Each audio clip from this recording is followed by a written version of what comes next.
Trump just sent this letter to the Prime Minister of Norway. He's talking about Greenland, of course. He says, considering your country decided not to give me the Nobel Peace Prize for having stopped 8 wars plus, I no longer feel an obligation to think purely. Anti-ICE protesters interrupted a Christian church service yesterday in St. Paul, Minnesota. Do you know why, though? I don't think there could ever be a good reason why. It's because a pastor at this church is a man named David Easterwood, and David is also the acting ICE field office director for St. Paul, Minnesota. Well, that's not confirmed yet. Look at the picture. It's the same guy. Even if it is, this was the middle of a Sunday morning church service, and 40 protesters come storming in and stop the service, screaming random slogans and berating worshipers, questioning their faith, and ex-CNN host Don Lemon is there asking sleazy questions to the lead pastor, not David, but another guy who should be in the middle of his service. Look, I don't love church interruptions either, not when it happens by protesters or ICE. And must I remind you, on Trump's second day in office, his DHS rescinded a binary policy that protected certain areas from ICE enforcement, including schools and churches. And we have seen some cases of people arrested on church grounds. Except there's no examples during Trump's term of ICE going into churches, interrupting services to carry out arrests. While for the handful of arrests on church grounds, one, for example, is just the media blowing up over a traffic stop where the illegal alien just happened to pull into a church parking lot. So I'd look into those. You don't take away protected areas for no reason. And I just think the point these protesters were making was a profound one, because the Bible is all about protecting foreigners. Do not mistreat or oppress a foreigner. For you were foreigners in Egypt. It says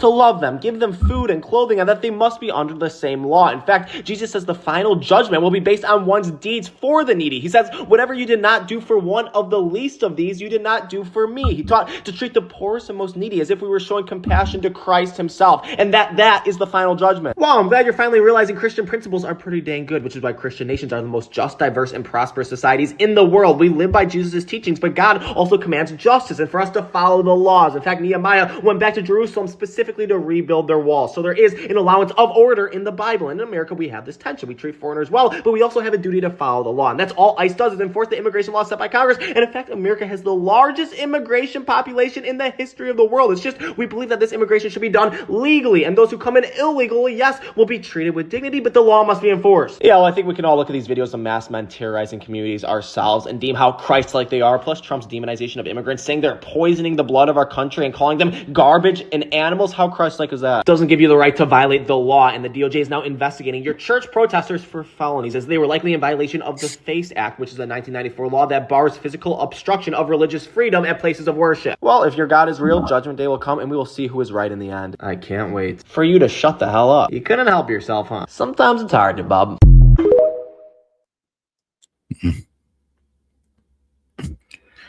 And don't worry, guys, we will get more into that, but we are live. What? Yo, this is Set with Set Media, guys, and I'm back with another one for you. All right, guys, we're going to go ahead and do a media analysis. We're going to go ahead and jump right into what Nato got to say about, Trump trying to take over Greenland. Let's get right into it. Let's not forget to double tap that screen, and let's go ahead and beat the algorithm, guys. Appreciate the support. Let's go. Messages from European leaders concerned over his threats to annex Greenland. The message from French President Emmanuel Macron: I do not understand what you are doing on Greenland. NATO Secretary General Mark Rutte tells Trump he is committed to finding a way forward on Greenland. In the meantime, Trump gets a face-to-face with the two leaders tomorrow in Davos for the World Economic Forum. He and his team expressing optimism and urging leaders to calm down in the face of his threats. I don't think they're going to push back too much. Look, we have to have it. They have to have this done. They can't protect it. We've always been able to work through our differences calmly. Now, what Trump is pretty much saying is that, well, let's be honest. If our interest isn't protected in Greenland, then, well, the Chinese interest is going to be served. The Russian interest is going to be served. And right now, Greenland already have Chinese rare earth manufacturing going on, or rare earth mining going on in Greenland. So I'm be honest with you, China's influence is already in Greenland, and this is what Trump is trying to remove. Sadly, NATO is trying to protect it under the the disguise of, oh, we're looking out for the sovereignty of Greenland, but I mean, you're letting China take over all their industry. So I mean, are you really?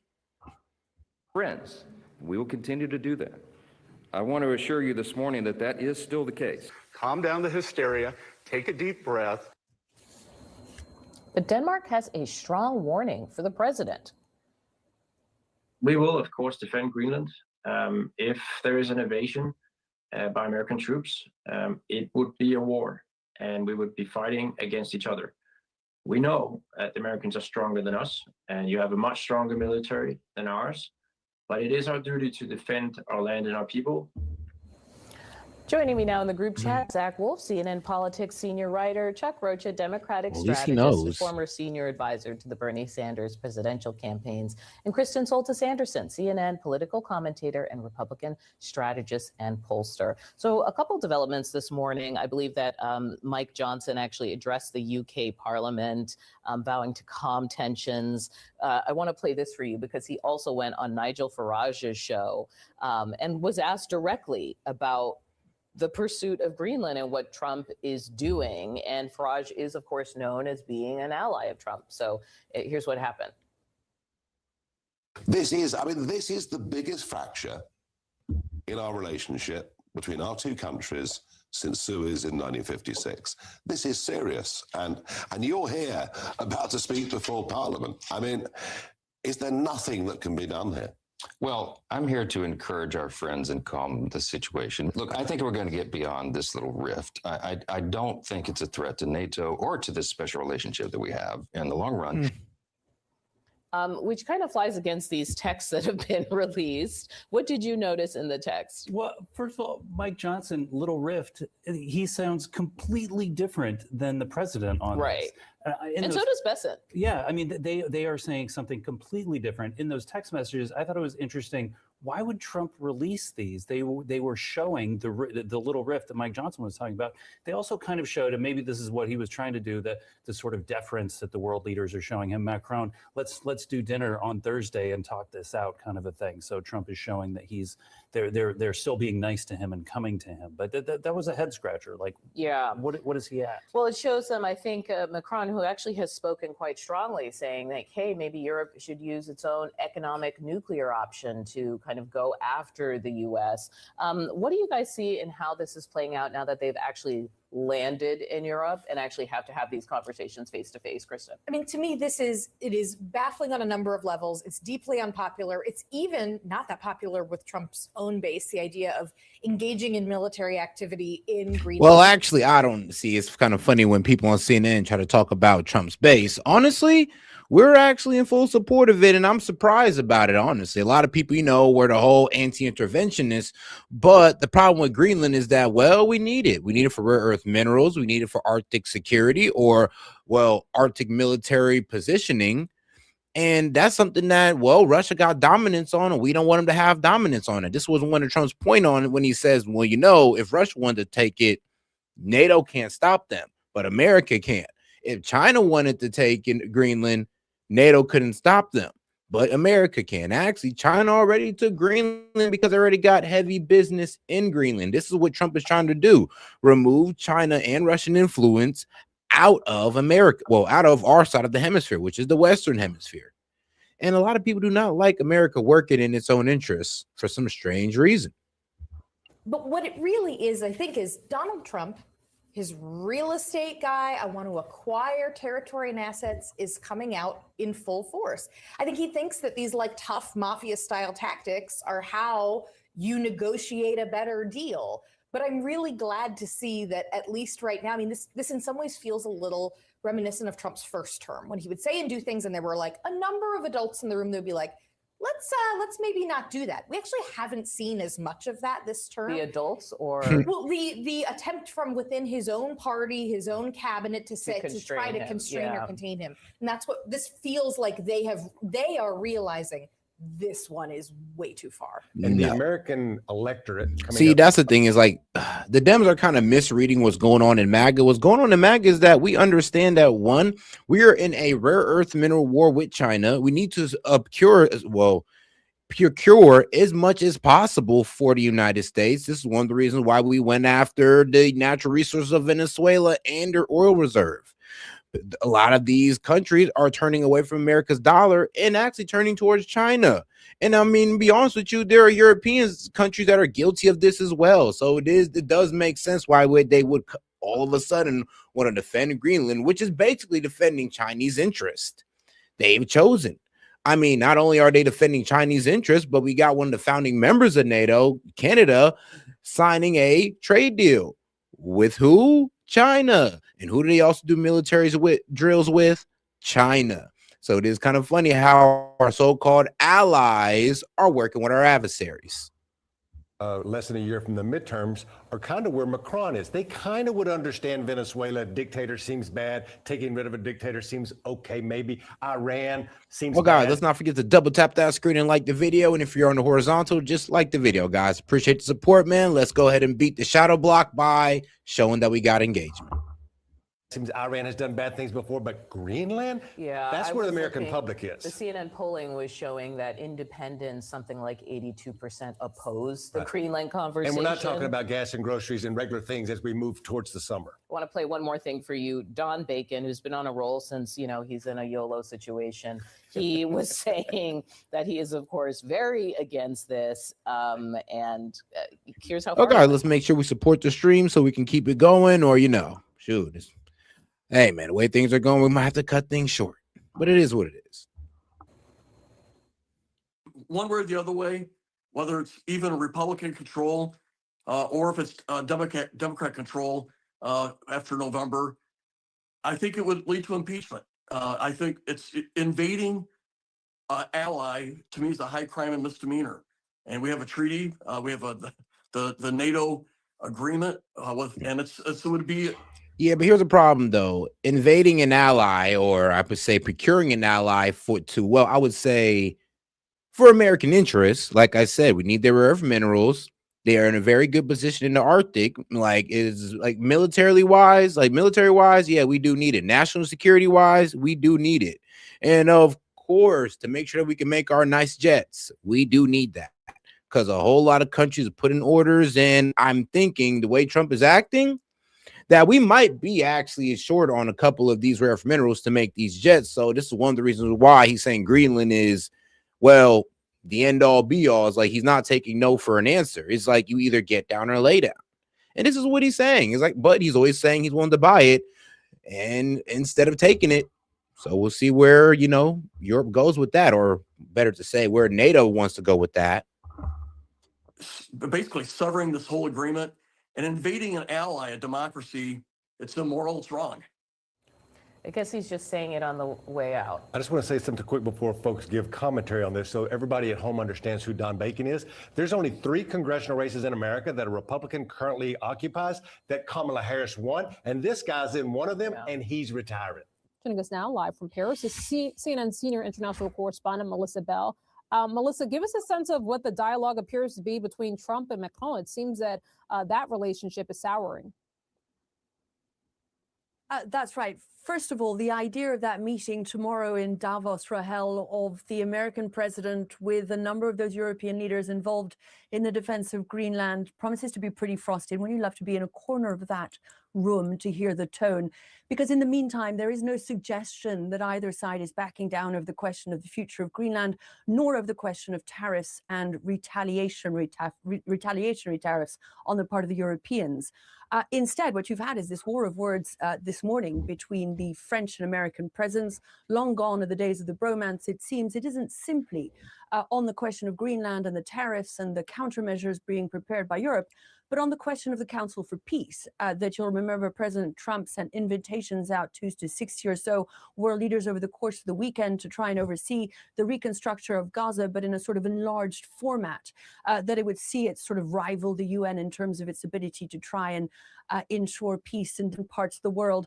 We understand that the French president, amongst others, have declined the invitation to join this Board of Peace, an invitation, by the way, also extended to the Russian president. In response to that, you heard the American president threaten the French with 200% tariffs on their wines and champagne. So yeah, because, well, I believe they threatened to actually bring in more troops, which they did already. So we're going to go ahead and skip to that video right here. More Danish troops arrive in Greenland and Trump annex threat. Well, let's be honest. There's really nothing these guys can do, and they're just posturing for the world. They're trying to show solidarity with Greenland, just like they showed the fake ass solidarity with Ukraine. All this fear mongering about Russia. But I mean, are y'all really ready to go to war with Russia? Did y'all really back Ukraine up when it came to Russia? Not really. And they're only really doing it through weapons and very few troops. I'll be honest with you. So when they sit here and tell us that, oh yeah, America, we can go ahead and stop you from taking Greenland, we're kind of laughing because one, we are NATO forces, by the way. Like, we are their military power. Without us, they have very little military power. And then aren't they supposed to be sending weapons to Ukraine to fight off Russia? So doesn't that mean we have to deter some of that to go ahead and take on us? And wouldn't that just strain you guys out? And then I'm gonna be real with you. If NATO did get into it with us, we're going to go ahead and take on Europe if that's the case. And I'm going to be honest with you.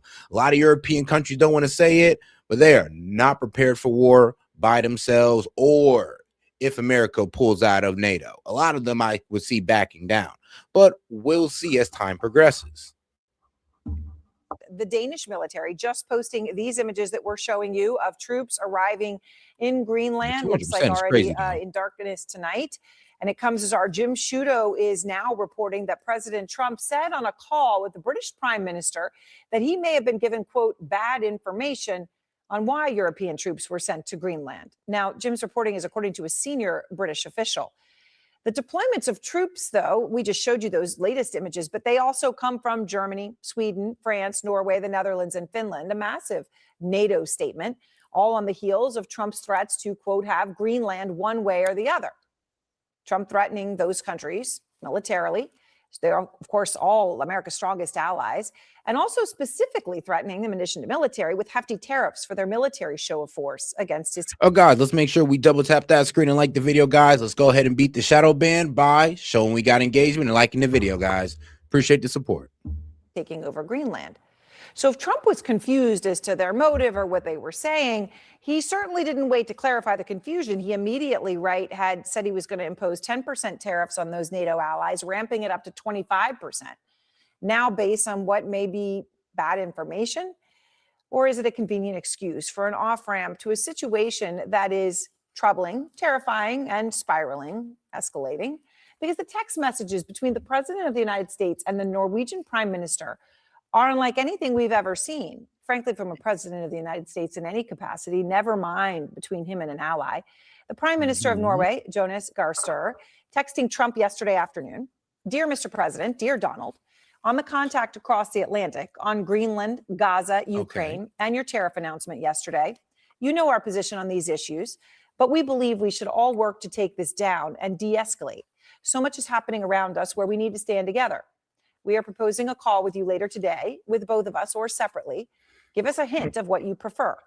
I mean, to be quite honest, they're kind of playing games. They're trying to compromise with Trump when Trump is not compromising. He's made it very clear. If these two don't walk in the room talking about, all right, look, we're going to give you Greenland, and Trump is just going to walk out that room. I mean, he's already made it clear that he wants Greenland. I mean, look, if you guys really want Trump on y'all side, y'all back y'all troops out of Greenland, and there you go. He'll be your best friend again. But if you're not willing to do that, then I don't see negotiations going too well. Personal, a text, obviously an attempt at de-escalation, a handshaking, trying to move past this. We should all work together. Give us a hint of what you prefer best. Well, a little less than an hour later, Trump responded. And as unfortunately the whole world is now well aware, it was not in kind. Writes, "Dear Jonas, considering your country decided not to give me the Nobel Peace Prize for having stopped 8 wars plus, I no longer feel an obligation to think purely of peace."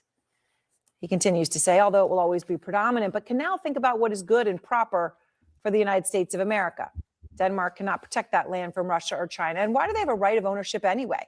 There are no written documents. It's only that a boat landed there hundreds of years ago. But we had boats landing there also. I have done more for NATO than any other person since its founding. And now NATO should do something for the United States.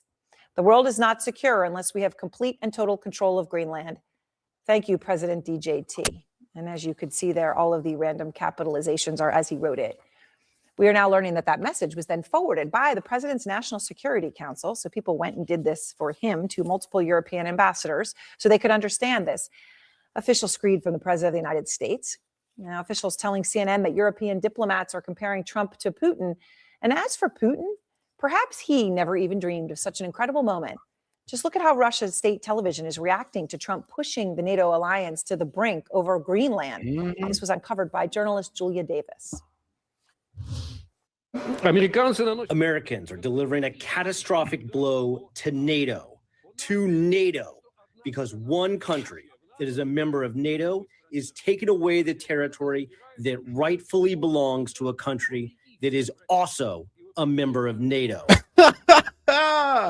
I love how they put the spin on that, but no, hold on now. Russia, don't try to sit there and co-sign this with us. Like, we're doing this for a little bit of a different reason. But it is funny how they're spinning it, though. I do love it. They're pretty much saying, so what's wrong with a NATO country taking another NATO country? Yeah, I mean, there is something wrong with that. Let's be real. It sounds effed up on paper. But, I mean, if we pull out of NATO, then we just be taking a NATO country. And it is what it is. If NATO can't protect another NATO country, then, hey, man, I guess NATO wasn't all it was cracked up to be.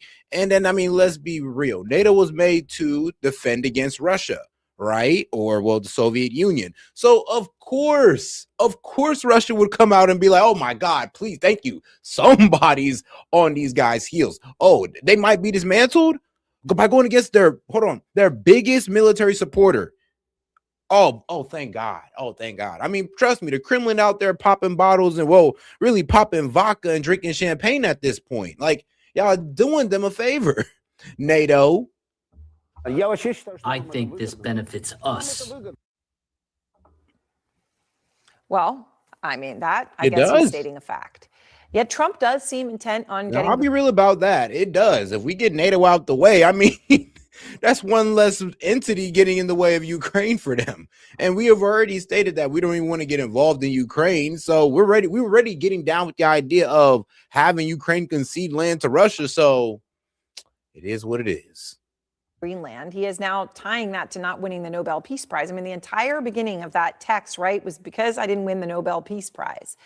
And that prize, as bizarre as this is now something we have to keep talking about because Trump has been obsessed with it. In fact, if you go all the way back to when former President Obama won it back in 2009, we can find this trail. This guy got the Nobel Peace Prize, and every time I look, he's going into another country. He got the Nobel Peace Prize. Okay, think of it. He got the Nobel Peace Prize. But Norman got the Nobel Peace Prize. He said, I have nominated you. Hey, shout out to Whiskey Bones Jones. Appreciate the support, my brother. He says, W Stream, Greenland, nah, Snow Mar-Lago. I mean, hey, bro, there would be nothing wrong with that. I mean, I always did say, what is wrong with Greenland being a part of the United States? I mean, we got another place to build snow resorts at. I'm not too much of a fan of the code, but hey, I know some of you guys in the chat are. And wouldn't you want to go ice, like and do a nice little snow resort, a huge Americanized one in Greenland? Of course, next to the rare earth okay, not next to the rare earth refinery, but you guys get my point. This is all for American self-interest. Of course, military self-interest. Of course, rare earth mineral resource self-interest. And I'm be honest with you, I mean, it kind of goes along with what Trump's doctrine is saying, that we want Western Hemisphere dominance. And, well, guess where Greenland's at? Surprise, surprise, if you didn't know, it's in the Western Hemisphere, a.k.a. Trump is stamping it as ours. Honestly, Trump got a list, and it's going to be scary watching him go down in these 4 years. I mean, Venezuela, Greenland, Cuba, Mexico. We might say all of South America might be waving the American flag. Hey, and think about it like this, Dems. If we honestly start going out and just making Mexico and Latin America, literally all of Latin America, American states, I mean, we can stop immigration now. Think about it like that. We can stop immigration. They're basically American citizens now, and y'all have nothing to cry about. Really, we just take them criminals to jail at this point. Don't even got to deport them no more. Just take them to jail. Or, respectfully, on behalf of Japan, I am asking them to give you the Nobel Peace Prize. Oh, yeah. And shout out Whiskey Bones for starting us off, man. I appreciate that. Appreciate you. I said, thank you. I'm going to tell you about the Nobel Peace Prize. All right, Jim Sciutto begins our coverage out front because, Jim, I know you have some brand new reporting here. What are you learning from your sources? I'm told by a senior UK official that during their phone call on Sunday between Trump and the UK Prime Minister Keir Starmer, that President Trump conceded to Starmer that he may have been given bad information about that increased deployment of European troops to Greenland. What could that bad information be? Well, the intention of that deployment is to explore security needs for Greenland and perhaps to boost security for Greenland, in part to meet President Trump's demands. Did Trump interpret that deployment as instead a European defense against any U.S. involvement in Greenland? It's hard to know exactly what he misinterpreted there. I will say this, UK officials say that our Danish counterparts briefed the US prior to that European deployment, and not only briefed them, because I'm told by a senior Danish official that those deployments were coordinated between Europe and... Oh, yeah. Also, shout out Greenby, because this is also a really good point. Trade routes north of Canada. Think about it. That is true. We have a lot of trade routes going north through Canada. And, you know, like I said, Canada also got some rare earth minerals as well. Like, I mean, here's the thing. If we take Canada, if we take in Greenland, we're taking Canada as well, because Canada has already vowed to protect Greenland. It's just like, okay, well, we didn't thank you for telling us that we basically have to make Canada the 51st or 53rd, 52nd, third state. Don't really matter at this point. Seems like we're about to start adding 3 or 4 stars to the American flag. So if Canada want to get in the way at the risk of its sovereignty, go ahead, because we could also take those as well. Like I said, I'm not really all down with the whole world domination or Western Hemisphere dominance, but if this is what we're doing, then it is what it is, and there are actually benefits to this than inside of getting involved with things all the way on the other side of the hemisphere that don't really bring us too much benefits, but, well, no benefits at all. It just makes a whole bunch of people hate us. The U.S. through their existing military channels. That said, the U.K. is seeing that small concession from President Trump to Starmer as at least a potential path to de-escalation. They're looking for hope here, Aaron. But one thing that has not changed, I'm told, by UK officials, Danish officials, and others, is that President Trump has indicated no desire or willingness to move off his demand that the U.S. take Greenland somehow, some way, and that remains a red line for European leaders. Yeah, I mean, I guess if that's what he's saying and that's what they're saying, then where we are, still bumping up against a wall. All right, Jim, thank you very much with all that new reporting. And Jim has more reporting coming up at 9 p.m. on The Source. Don't miss that with Jim. And a lot to get to with our experts here. Okay, Seth Jones, let me just start with you, because I know you've had a lot of conversations with European officials here in these past hours. What are they feeling about this? Hopeless. Aaron, they're feeling exasperated. I had one senior official who advises a head of state in Europe say that they just cannot understand that the biggest threat from NATO is not coming now from the Russians, although that is serious, but now from the Americans within NATO. That NATO, which has a 1951 pact in place to allow the United States to put space-based assets in, air defense assets in to protect the U.S. homeland, really the ability to protect U.S. national security assets. U.S. can do that with what is in place right now. So just exasperated that there is such a threat to the alliance right now from the U.S. for what most people do not fully understand. All right, see, he's tackling the whole military argument. Well, he says he needed as a strategic base military-wise, and, that doesn't make sense because they got a base over there already, and and yeah, I get it. But that's not the reason why we really want Greenland. I'm be honest with you, it's for their resources as well. It does have a good amount to do with the positioning in the Arctic, but it is also about their resources and removing Chinese influence out of Greenland. That's what nobody want to talk about. Nobody want to talk about the fact that China has heavy influence in Greenland. And because, I'm be real with you, it's going to look really kind of weird why NATO would sit there and protect Greenland so hard when they know themselves that China has heavy influence in Greenland, because why? A lot of European and, well, really a lot of NATO countries have been getting close with China. So it makes sense. They're honestly protecting Chinese interests, and they ain't even in NATO.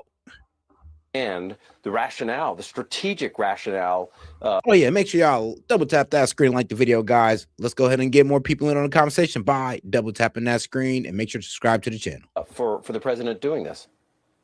Yeah, it's hard to find anyone who does when you lay it out like that. I mean, Dan, you're in Davos right now.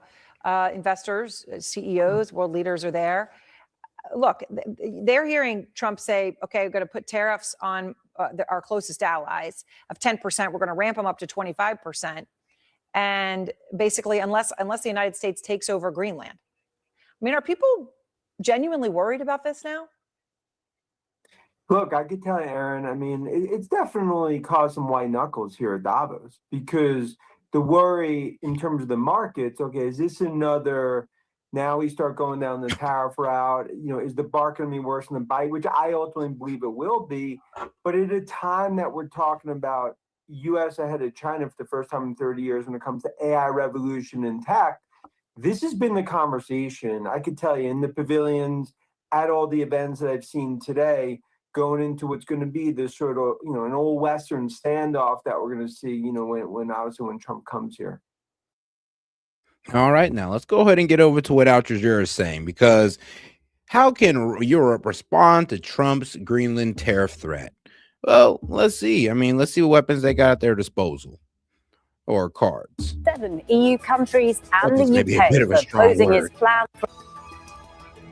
US President Donald Trump threatens tariffs against 7 EU countries and the UK for opposing his plans to take control of Greenland. EU leaders are considering how to respond. What are their options and what are the dangers for both sides? This is Inside Story.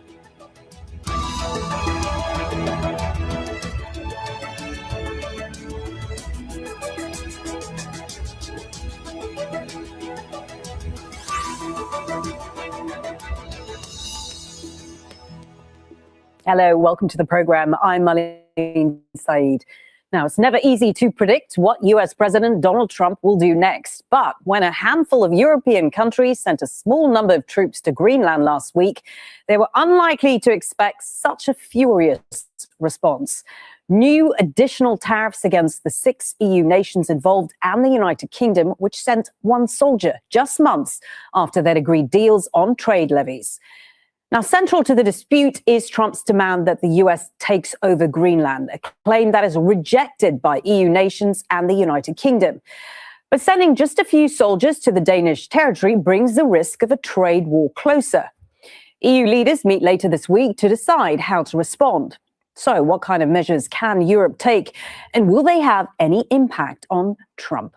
Well, I'll give you one. They didn't fully, take the EU trade deal through their parliaments yet, so they could stop that. They could hold up the trade deal that we signed with them by pretty much stopping it through their parliament, and there's other options as well, which, well, we're about to get into. The risks of a full-blown trade war. And if this dispute worsens, what might it mean for the global economy? We'll discuss all this with our guest shortly, but first, this report from Alexandra Byers. U.S. President Donald Trump is intensifying his push to take control of Greenland, refusing to rule out military action, while also threatening a trade war with Europe. We have to have it. They have to have this done. They can't protect it. Denmark, they're wonderful people. And I know the leaders are very good people, but they don't even go there. Trump has pledged a series of tariffs on Denmark, the funny. UK, and 6 others. He said, I mean, look, they're good people, but I mean, one, they don't even go there. They don't use it for its full utilization. Actually, no, wait, hold on. They do use it. They use it by selling it off to China. Yeah. So they sold Greenland out to China, and we want to get out that Chinese influence. So this is why Greenland is, well, kicking and screaming, because, well, they make money off pretty much selling Greenland to China. And this is what Denmark did. So it is kind of funny how Denmark is getting upset, because I'm like, well, you kind of sold them to the communists, bro. You sold them to the communists, and you're looking at us. What you're looking at us like we're the evildoers here? I mean, you sold them out to China. Like, bro, did they barely even profit off of this? You sold their industries to China, Denmark. European allies who oppose his goal of acquiring the self-governing island. He insists the U.S. needs it for national security reasons. But the Danish prime minister says Europe will not be blackmailed. EU leaders are holding an emergency. Yes. And guys, let's make sure we double tap that screen and like the video, guys. Let's go ahead and beat the shadow ban by double tapping that screen. Appreciate the support, guys. Summit on Thursday, deliberating whether to hit back with their own measures. One option is a package of tariffs on $108 billion of U.S. imports that could come into effect on February the 6th. But there's also the so-called trade bazooka, the anti-coercion instrument, the most powerful tool the EU has. It's never been used before, and it could freeze American businesses out of the single market, the world's biggest trader of goods and services. So, yep, could free U.S. business out of the EU market, aka your Facebook, social media, all that good stuff, gone. Gone. YouTube, yeah, American product, gone. I mean, and here's the thing, I don't think they're willing to risk that. I mean, all the marketing that gets done on this for their businesses, they'd be shooting themselves in the foot. So I wish they would. But I mean, they could try, but like we got to think about all American businesses and how they would be screwed without us. I mean, okay, you could try, but yeah, a lot of y'all companies, y'all need American sales. Y'all need us to sell in, and you need to sell to us. Are y'all sure y'all want to endanger yourselves like that? When these European countries are already failing economically and they're already in a tough position across the board, all of them are, especially the UK. We consider the people of the United States not just our allies, but our friends. And plunging us into a downward spiral would only aid the very adversaries we are both so committed to keeping out of the strategic landscape. So our response will be unflinching, united, and proportional. But getting the bloc to agree on extreme measures will be difficult. Germany says Europe must stand its ground, but a trade war is not the way forward.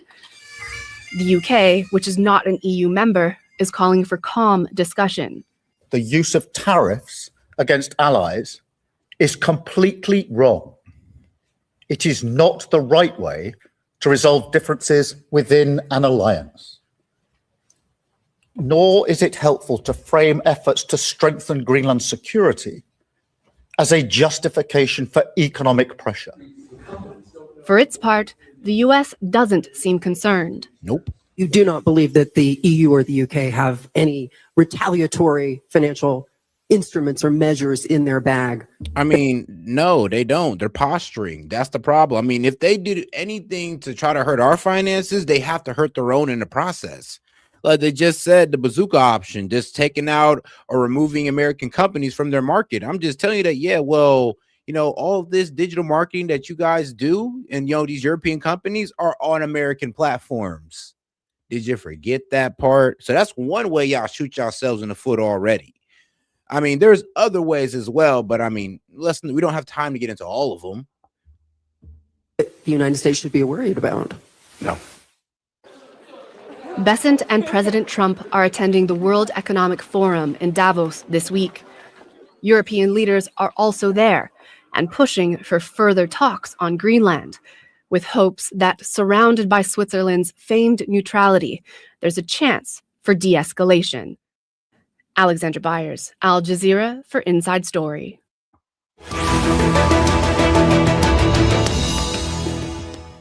Let's bring in our guest, Rebecca Christie. And all right, now that's enough from Al Jazeera. Let's go ahead and see what our two economic advisors got to say, or two economic specialists on the Trump administration, which is Scott Bessent and Howard Lutnick. Let's go ahead and start off with Scott Bessent on Meet the Press. Now is Treasury Secretary Scott Bessent. Secretary Bessent, welcome back to Meet the Press. Good morning, Kristen. Good to be with you.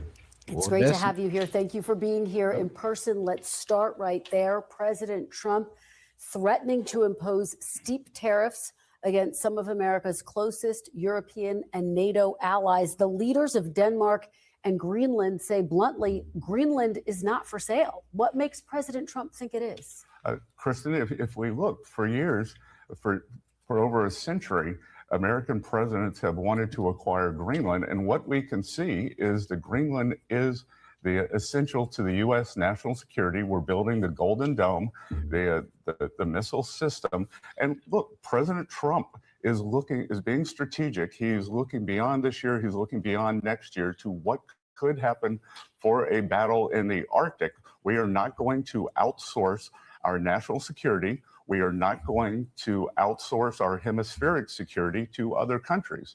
In Trump 1.0, President Trump told the Europeans, do not build Nord Stream 2. Do not rely on Russian oil. And guess what, Kristen? Guess what is funding Russia's efforts against Ukraine?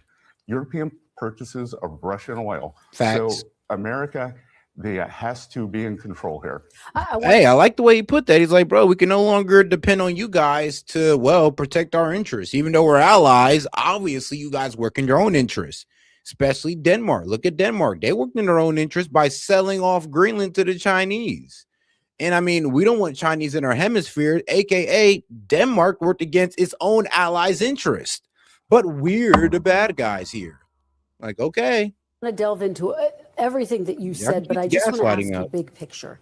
Is this a negotiating tactic, Mr. Secretary, or is President Trump serious about annexing Greenland?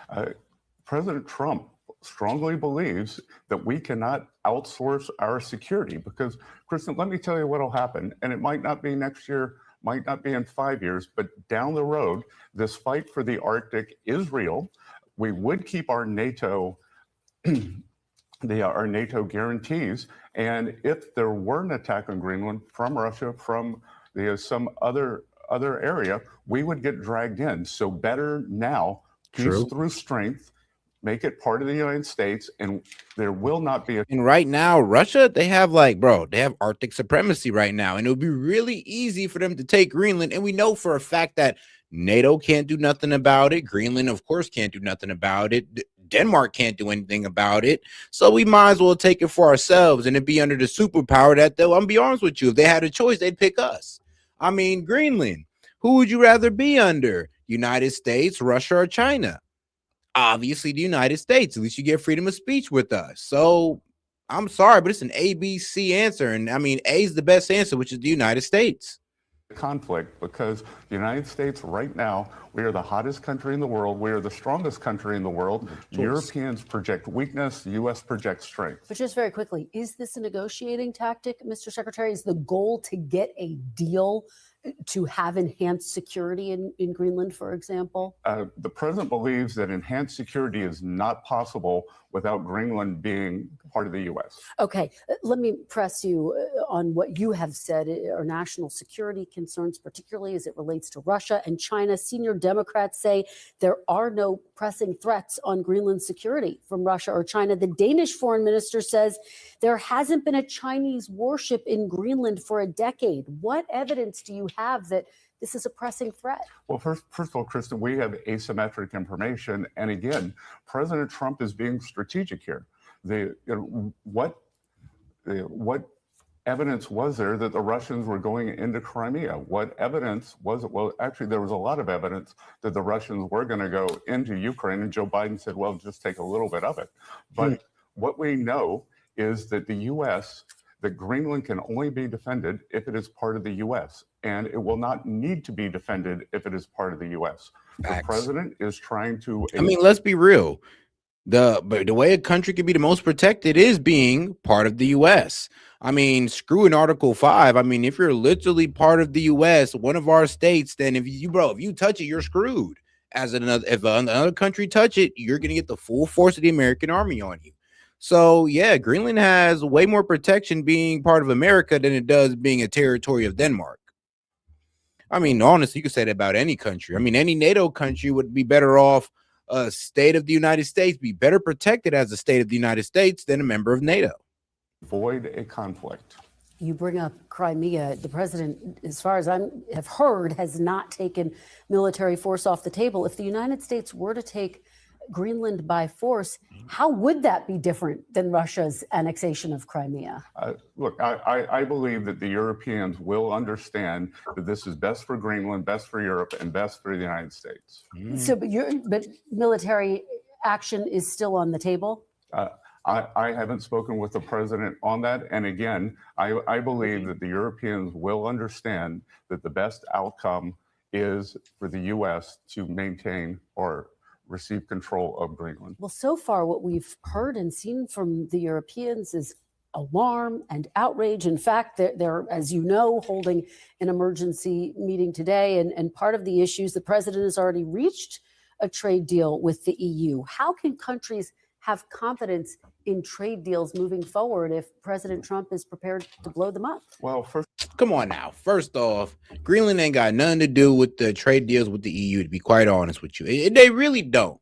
Like, to be honest, when we talk about doing country with the EU, Greenland is actually separated out of those deals. So we really don't know what I don't even know why she's bringing that up. And it's not like we're attacking European countries. Like, let's be real. And the grounds is that it's on our side of the hemisphere, the Western Hemisphere. So, I mean, look, if you're not on this side of the hemisphere, you ain't got nothing to worry about. So I'm not even sure why NATO wants to get involved so much. But hey, here they are.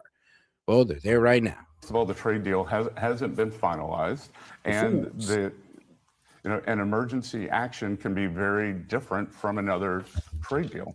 We're in a very good equilibrium right now with China, but if China did something to upset that balance, I think the president would be willing to act.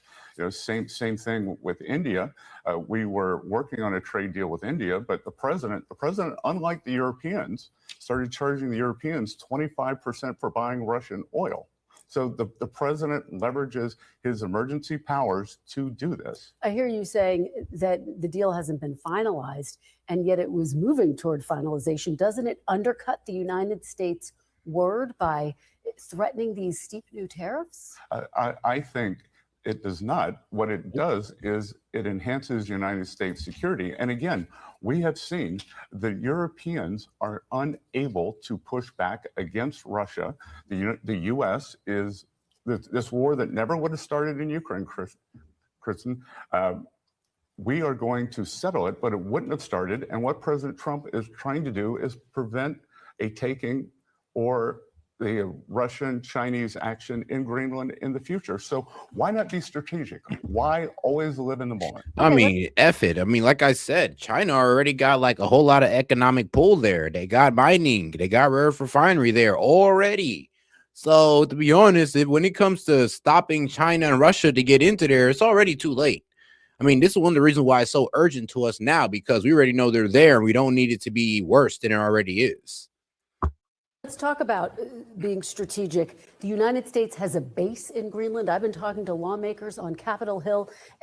Denmark has given the United States a green light to beef up its security as much as is needed in Greenland. Why not take that route? Why is it necessary to take over an annex? Because, I mean, look, military bases is cute and all. Like I said, I mean, it does have something to do with the military positioning, but military positioning doesn't mean we control your resources. So let's just get that out the way right there. Remember, it's all about the molybdenum. It's this nice little rare earth mineral that create high temperature metals. And I've been repeating this for like 4 days now. But yeah, we need that for our jets. And there's other rare earth minerals that we need for manufacturing as well, to wean ourselves off of China's rare earth minerals. And I mean, we can also start rare earth mineral refinery in Greenland instead of, causing environmental damage to the rare earth refinery we're going to be doing here. Well, further environmental damage. It's best we just spread it amongst our so-called colonies, I guess. Maybe colonies isn't a good word. It's going to have the libs freaking out. Yeah, our territory or, new states. All of Greenland, something that 85% of people living in Greenland oppose. Well, again, and let's look back. Denmark has a terrible history with Greenlanders. There was forced sterilizations up until the 80s or the 90s. So all of a sudden, now that the U.S. has expressed an interest, there is this new interest. And again, the United States needs to be in control to prevent a war, and that we do not want to get dragged into someone else's war. Well, but this is about the United States' relationship with its allies, NATO allies, again, reacting with alarm. They're warning that this move to annex Greenland could, in fact, destroy NATO. So let me just put this to you bluntly. Is Greenland or NATO more essential to the United States' national security? Well, Chris, that's obviously a false choice. That's That's a Not from the maximum. perspective of European leaders. The European leaders will come around and they will understand that they need to be under the U.S. security umbrella. What would happen in Ukraine that if the U.S. pulled its support out? The whole thing would collapse. Literally. That the U.S., Kristen, to be clear, since 1980, the U.S. I mean, that's why I said what bazooka option, because I mean, all right, cool. Well, we're not gonna allow you to buy weapons from us no more. I mean, I'm not sure what weapons your guys are gonna sell to Ukraine. I mean, what you're gonna do? Buy Russian weapons to sell to Ukraine? Buy Chinese weapons, those malfunctioning weapons to sell to Ukraine? Really? Okay, then. I mean, that's what I'm saying. Maybe NATO needs to sit down and behave a little bit, because they do not have the cards to pull this off on us. Like I said, they could sit there and try to shoot themselves in the foot by banning American companies out of their market. But I mean, also, but when we go ahead and pull that plug on, we take ourselves out of NATO and we could just pile drive right into Greenland, or we can just always sit there and just, well, what was the first option? I said, that's actually not as bad. What did I say? We can pull from there. What was it? It'll come back to me. has spent U.S. military spending versus NATO military spending. We have spent. Yes. Like I said, we could pull back selling them weapons, and then they can just sell what? Nothing. Or they can exhaust their own stockpile to fund Ukraine, which will run out eventually. And I mean, if Putin sees that, then all he knows he got to do is prolong, and eventually Ukraine will have no weapons. So, I mean, do y'all really want to go against y'all best benefactor? Really? $22 trillion more dollars than the Europeans have. That we are peace through strength. And the Europeans now are only trying to play catch up. And that is only through President Trump. President Trump believes in NATO, but he does not believe in the American people being dragged in. In terms of the cost that has been paid, Denmark has stood shoulder to shoulder with the United States, including after 9/11. In fact, it lost more soldiers per capita in Afghanistan than any other NATO nation. Apart from the United States itself, Mr. Secretary, does President Trump want the United States to remain a part of NATO? That's up to them. We're going to remain a part of NATO, but what President Trump does not want is for a war to start and the U.S. get dragged in. Again, we are not going to outsource our Western Hemispheric security to others. Let me ask you, broadly speaking, about the tariff portion of this. The president, as you well know, has justified his authority to impose previous tariffs without going to Congress by declaring national emergencies. It's an issue before the Supreme Court right now. We're all awaiting the High Court's decision. What is the national emergency that justifies these new slate of tariffs? The national emergency is avoiding a national emergency. That it is a strategic decision by the president. This is a geopolitical decision, and he is able to use the economic might of the U.S. to avoid a hot war. So why wouldn't we do that? You know, same thing. That what if that we had a national emergency coming with these gigantic trade balances that we had with the rest of the world? I've been in financial. Oh, guys, let's try to get us to $25 in support. We can go ahead and keep the stream going. Appreciate the support, guys. Let's keep it going, because right now we're at $7. Markets for 30 or 45 years. Much better to be strategic. Let's try to end that hour off on a good note. You're saying it's a national emergency, but you're also saying it's a threat that's years away. How can both be true, Mr. Secretary? Because you are avoiding creating the emergency, Kristen. What if during the great financial crisis, someone had raised their hand in 2005, 2006 and said, stop with subprime mortgages? But no one did. President Trump is raising his hand, and that is preventing the emergency. Do you think the Supreme Court will agree with that rationale, Mr. Secretary? I believe that it is very unlikely that the Supreme Court will overrule a president's signature economic policy. I mean, bro, to be quite honest, it's looking like the Supreme Court actually might go with Trump off of fear that he could do worse. You understand that?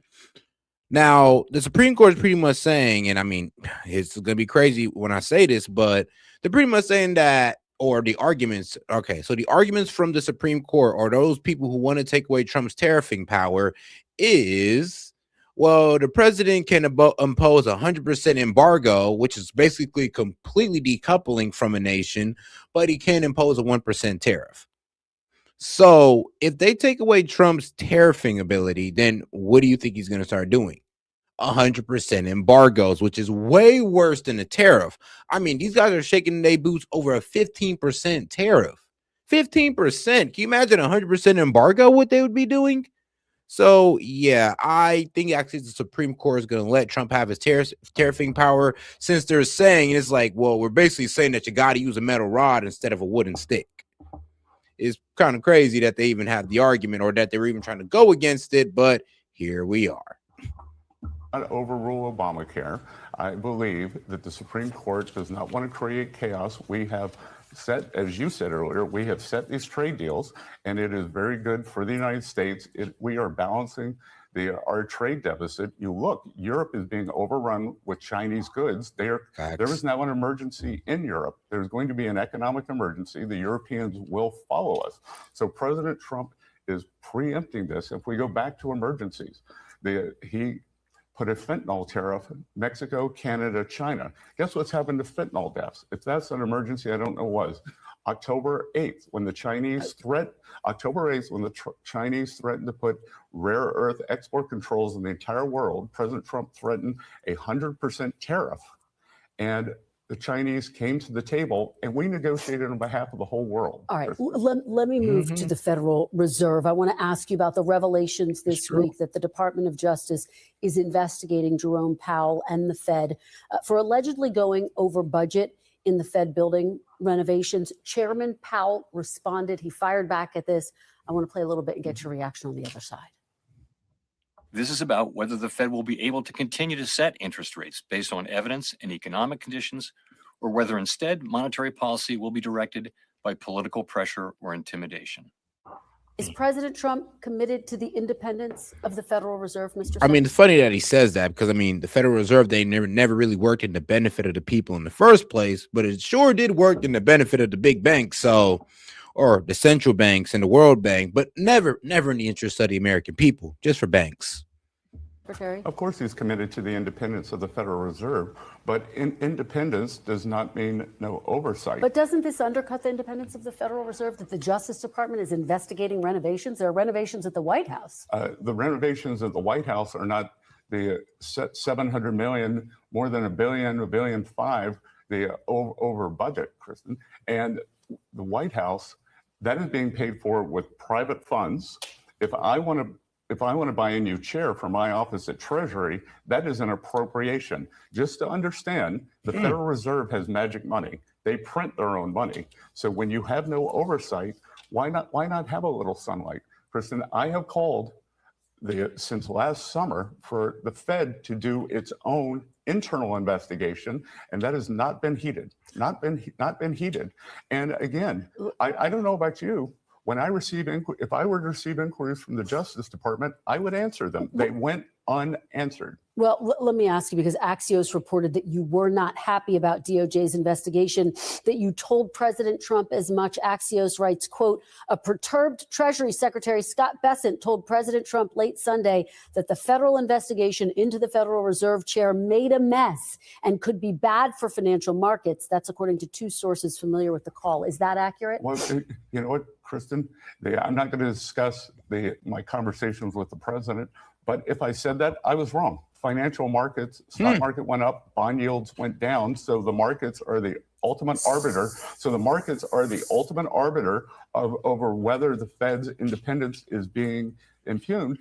And bond yields went down. I can tell you, we had two of the best bond auctions that we have had in months for U.S. Treasuries. So the market is looking beyond this. And again, maybe the market wants some transparency from the Fed. One final question for you, Mr. Secretary. Some Republican senators, as you know, are threatening to block the president's nominees over the Justice Department's investigation.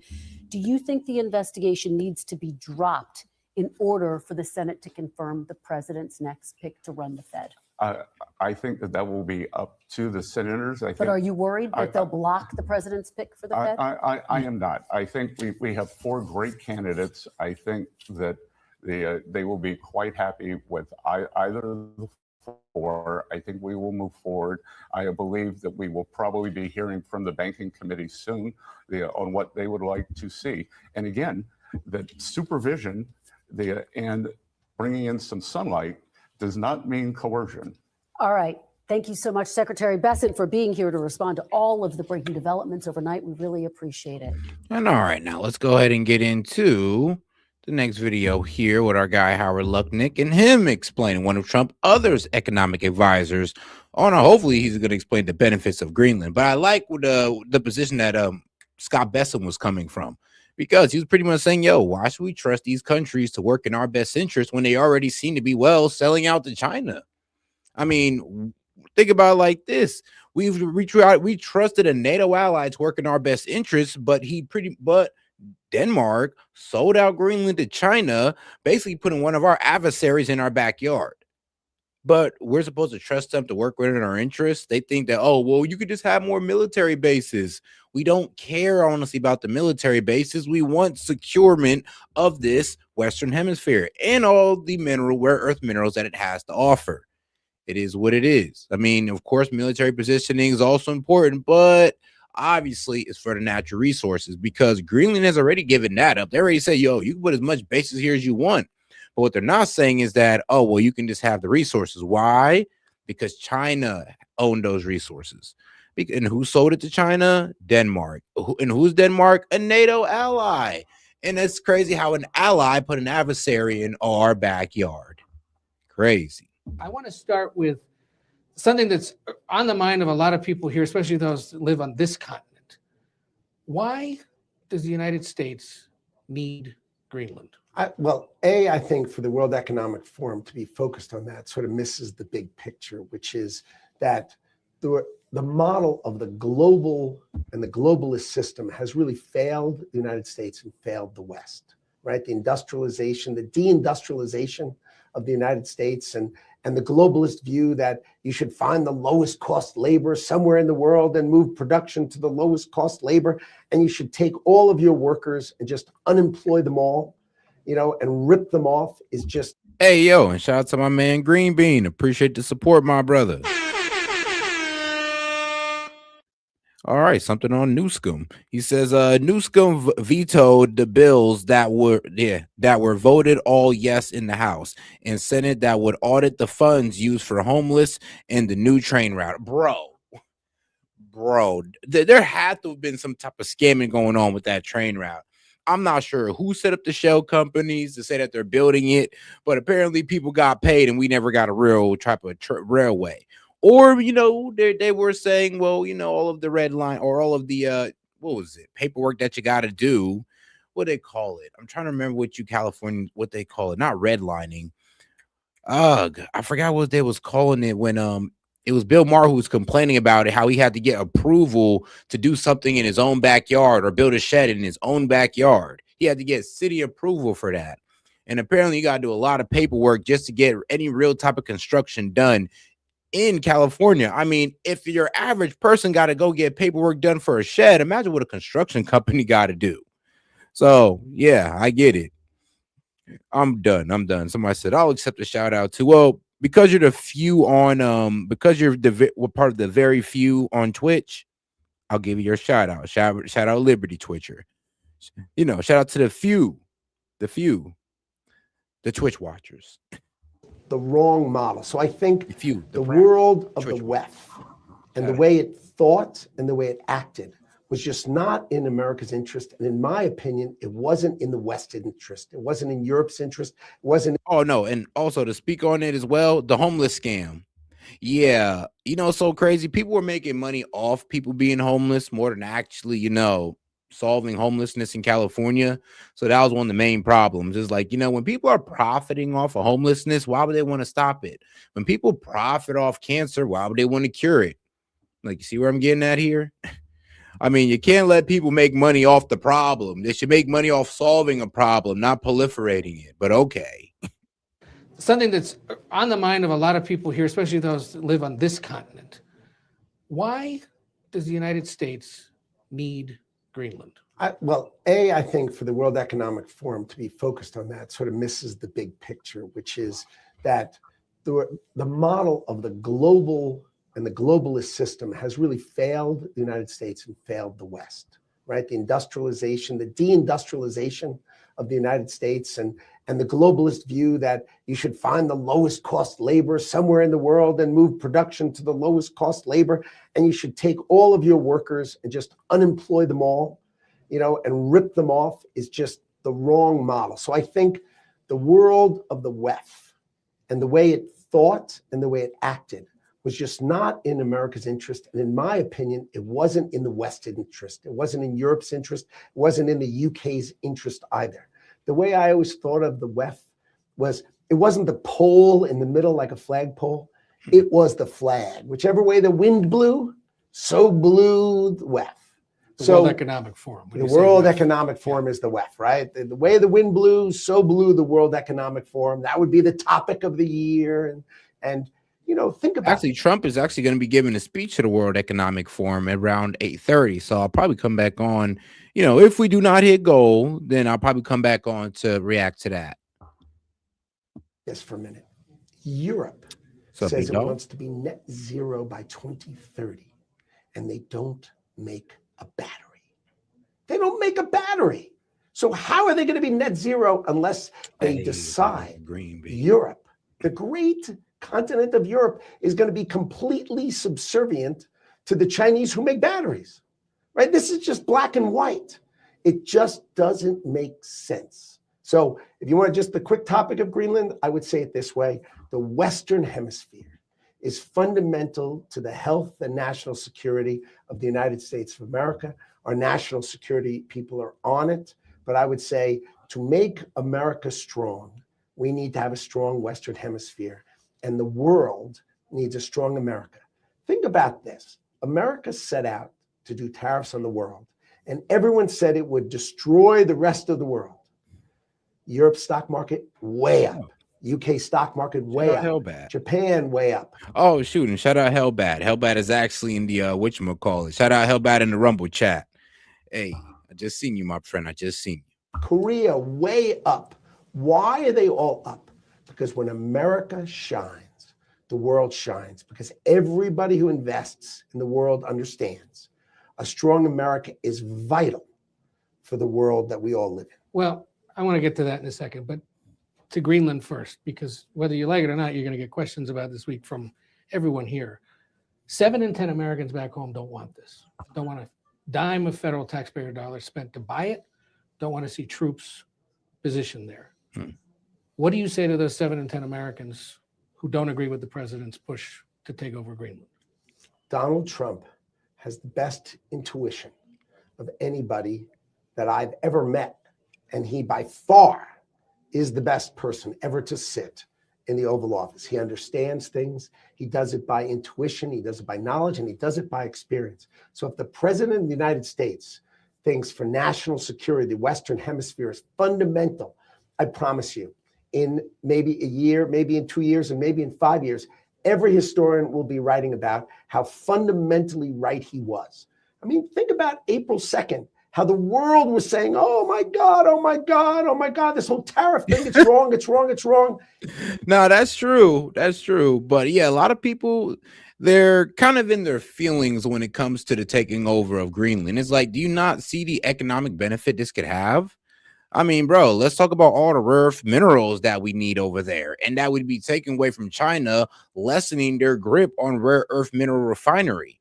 I mean, isn't that one of the goals, is to go against China? Now, all of a sudden, we got our so-called allies out here protecting their interests. We got our so-called allies right above us, Canada, doing trade deals. Signed a new trade deal with China about a week ago. So, I mean, our so-called allies is acting real funny when we start exerting or starts talking about how we want to take Greenland for ourselves. I mean, you sold it out for China in our hemisphere, so why can't we take it back for ourselves? I mean, it seems like every time we work in our own self-interest, people got a problem with it. And it's funny too, because look, I get all the isolationists and anti-war guys, but y'all got to get out y'all feelings. This is not about war. This is about securing American dominance, financial dominance as well. Do you understand that if the petrodollar fails, you know, we all kind of go down with it? So I'm sorry, but yeah, other countries' sovereignty does not mean as much as the stabilization of our petrodollar. If we need to take over a country, and we've done it before, sadly, but if we actually need to take over a country to assure our economic stability of our people and nation, then yeah, we're going to get down with it. I'm sorry, there's only so many people with suicidal empathy in America to not get this. Only so many, but a lot of people, we get the strategic and economic value of Greenland. Sure, we also get it about Venezuela as well. But Venezuela, they kind of, fed to you with the whole, oh, we're taking out the cartel people and all this good stuff, and we're freeing the people from a dictator. Yeah, no, not really. It was all about removing Russian and Chinese influence. And then, of course, oil, and there's gold and silver, because we're going to need that as well. Oh, and shout out Whiskey. Hey, appreciate it. He says the World Economic Forum is low-key Cobra, or I think you mean Cabal or Cobra, but yeah, Cobra W. Now he says W Trump, G.I. Joe Flex, W Rapid Fire Stream. Good catch up, man. Hey, I appreciate that. I try to give out as much information as possible. It is so fundamentally right, and you can ask everybody, did it cause inflation? And shout out to Whiskey Bone Jones, because we'll be going into the next hour. No. Did it make America stronger? Yes. Did the world stock markets go up? Yes. He was completely correct. So my view is I bet on Donald Trump every time, because anybody who's ever bet against him has been wrong. And you've known him for years. And there are a lot of people sitting on this side of the world going, this doesn't make any sense. We've got to try to convince him otherwise. You know him. You know that when he gets an idea, who has to convince him otherwise? The Why? Europeans, who are these people? The Europeans are Why? trying. You know And they're why? trying because they don't think that the United States should be taking Danish territory. They haven't thought about it at all. I think they will think about it more and they will address it. But basically, I'm going to leave that to my national security people to address it with the Europeans, right? You can have disagreements with your friends and allies. You can. And then eventually it'll sort its way out. But I'm going to leave it to them. I am the Commerce Secretary, so let's try to stick to commerce. And I want to talk about that because this has sparked now talk of a big retaliatory tariff from the EU on the US, $100 billion potentially. That has the potential to affect prices on many different things that get bought and sold into the United States. Two things on that. One, what is the status of the EU trade deal? And does this bazooka tariff, I guess is what they call it, have the potential to upend that agreement? My opinion is the trade deal that the European Union made with the United States of America is durable. Okay. They do not want their auto tariffs to go higher. They do not want their pharmaceutical tariffs to go higher. They do not want their semiconductor tariffs to go higher. They just do not. So I think the trade deal with them, the trade deal with the UK, these are durable. They are going to stay.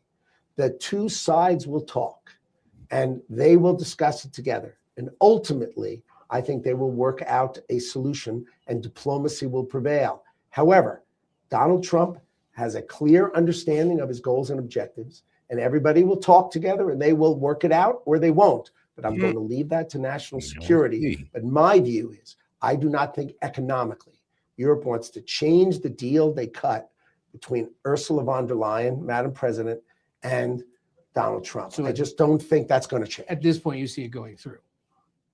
What does that mean? The US-EU deal. The trade deal that's been worked out that you've been working on will be fulfilled. It won't be upended by this. I do not think that there is going to be an upending of any of the trade deals that we have made. There are things that we will argue about between our two countries. For sure. Honestly, I do believe that they will try to threaten the trade deal as a threat. But like I said, everything they're doing is posturing. They're not really going to sit there and try to fight us over Greenland. I mean, think about it. I mean, you're doing all this fighting over Greenland. I mean, where is this for Ukraine? All this crying you guys were doing for Ukraine. Y'all going to fight America over Greenland? I mean, that's rich. But we'll see where that goes for you guys. And I honestly do think that, yeah, they're going to actually want access into our markets as much as you want access into theirs. I mean, that's one of the main reasons they don't like tariffs, because tariffs make it harder for them to get access into our market.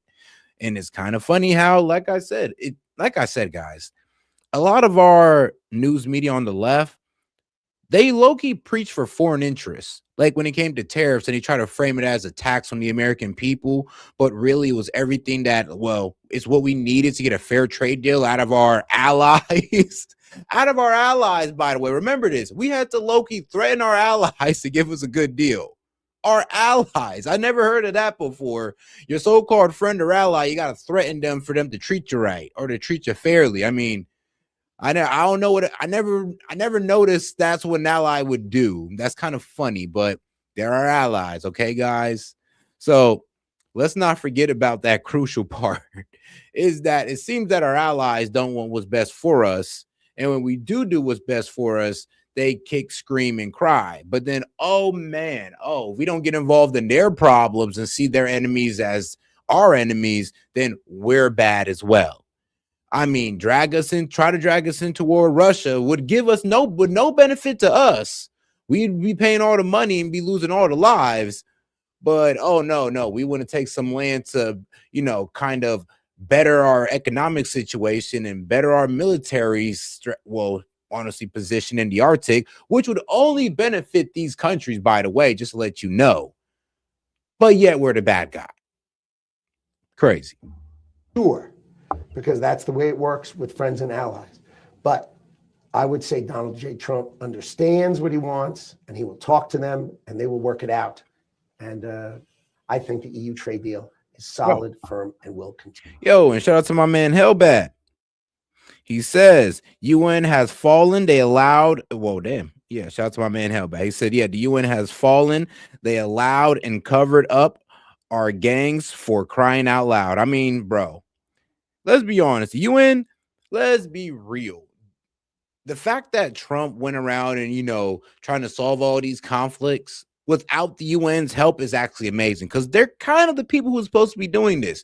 The United Nations supposed to try to unite nations together for peaceful endeavors and all this good stuff. Yeah, they weren't really doing that. Actually, they've been causing more problems than they've actually solved. But, I mean, we can go back and talk about the atrocity of the EUs for days.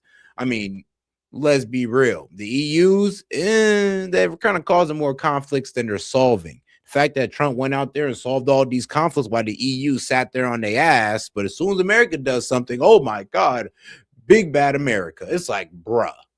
What about China? Hold on. China was breaking international trade laws all in y'all face. Y'all had nothing to say. Then now you want to talk about international laws? All right. Okay, man. All right, bro.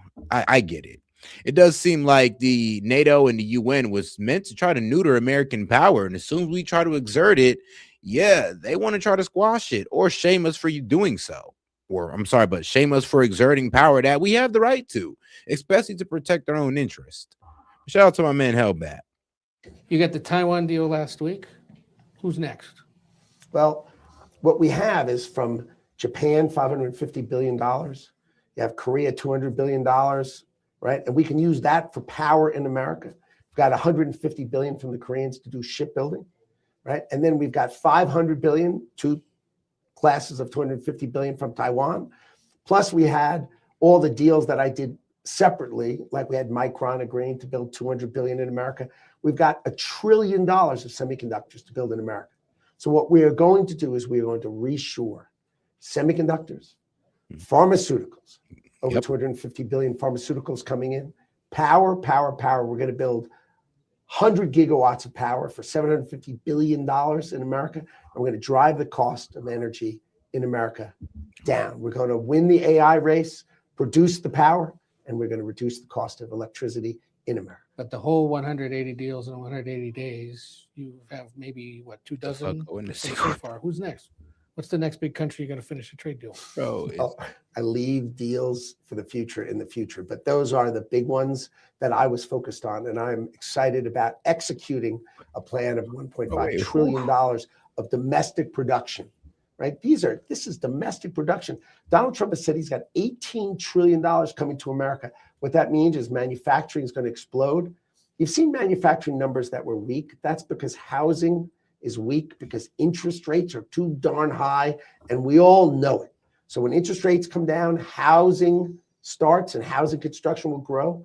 But what you're going to see and all of 26, you're going to start to see construction of factories, huge factories. Friday, I went to a groundbreaking of a $100 billion factory. That's a $100 billion factory, 25,000 jobs in upstate New York.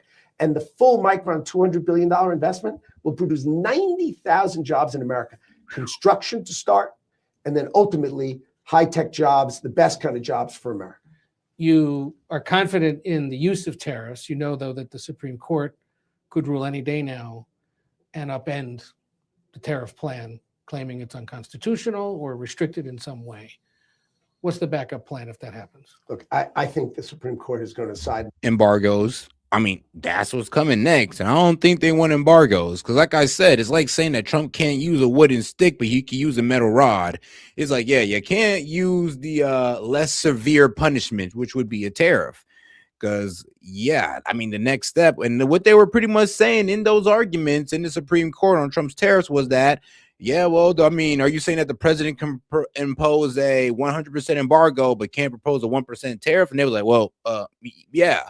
All right, then. So you want him to go ahead and just decouple from these countries as punishment? I mean, that's a bit extreme, but I mean, if that's all you're going to give him, then he might just use it.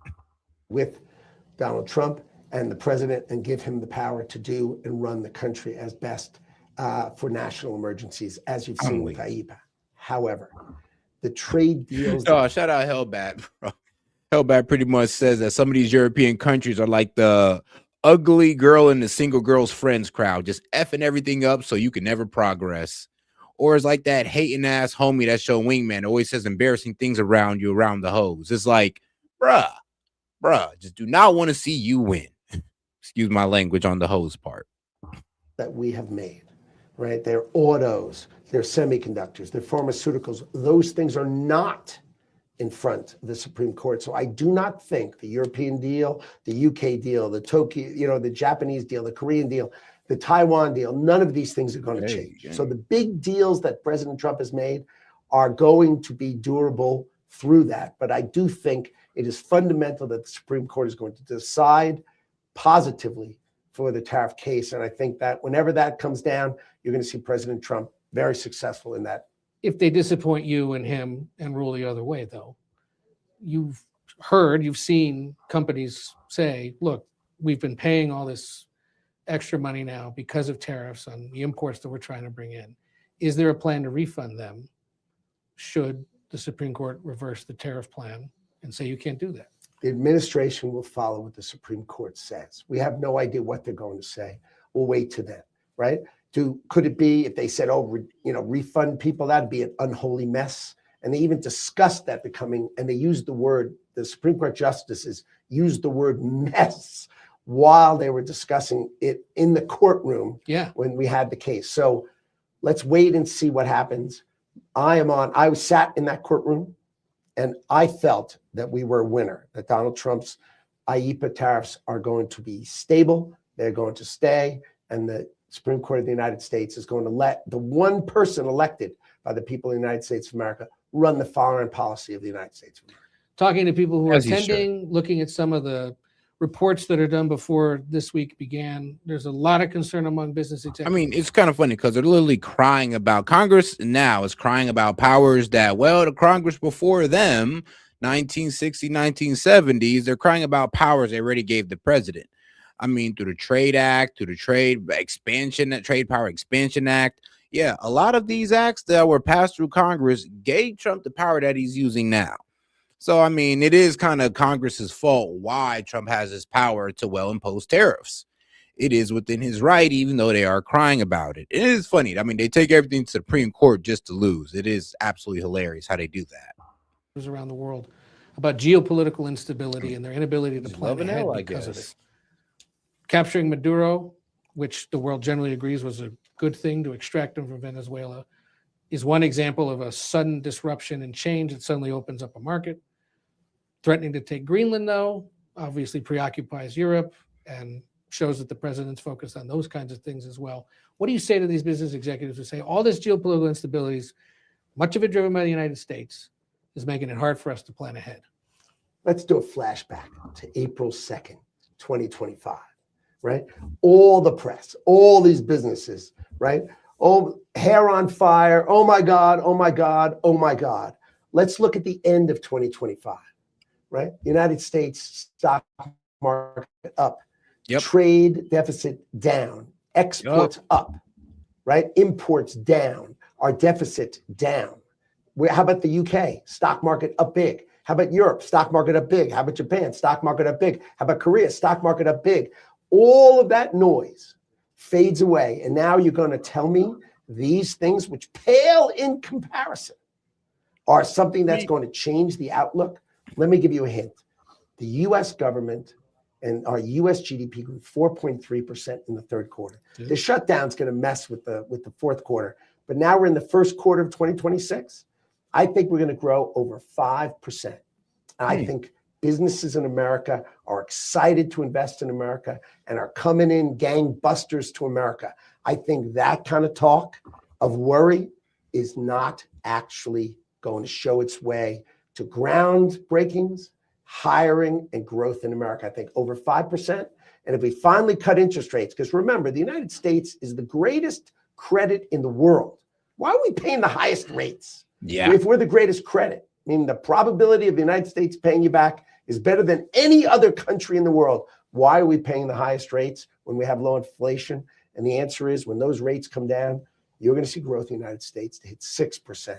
And all these companies. I mean, that, and that means that we don't have to pay so much back on the debt as well. I mean, we start dropping in a quarter point, that saved us about $300 billion or so. So that also helps as well. It also helps us save off these payments on the debt as well, or lower payments on the debt. Doesn't mean that the amount goes down. It just means that we get to pay lower payments. What they're going to be saying is, the U.S. economy is so amazing. The U.S. consumer is so amazing. There's no place that I'd rather invest my dollars for a good return in America. Is an investigation of the Federal Reserve Chairman good for Wall Street? The facts of these kind of matters, I'll leave to others, right? The fact is the President of the United States will choose a new Fed chairman, and that new Fed chairman with the other governors will set the rate of interest rates in the United States of America. And the president has made it crystal clear they should be lower. We're the greatest credit in the world. The rates should be lower. But let me ask it again. Is it bad for Wall Street to have the Federal Reserve Chairman under investigation? If he's done something wrong, he's done something wrong. The answer is his term is coming due in a couple of months. There'll be a new Fed chairman, and hopefully rates will come down.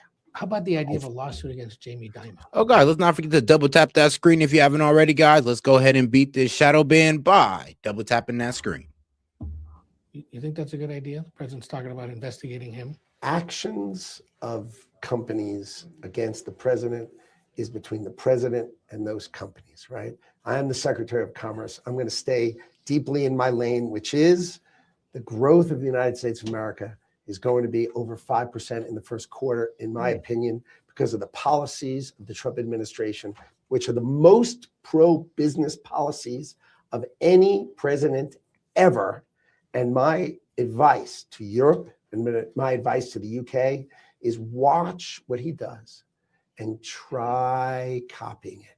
Try copying the digital model the United States has. I mean, it's got $6 trillion of data center commitments. Why not, instead of attacking our tech? I mean, the problem is because they want to sell out to China because it's easier for their leaders to, and even though it's at their own economic destruction of their own people. But yeah, a lot of these EU leaders rather sell out to China and Russia, actually.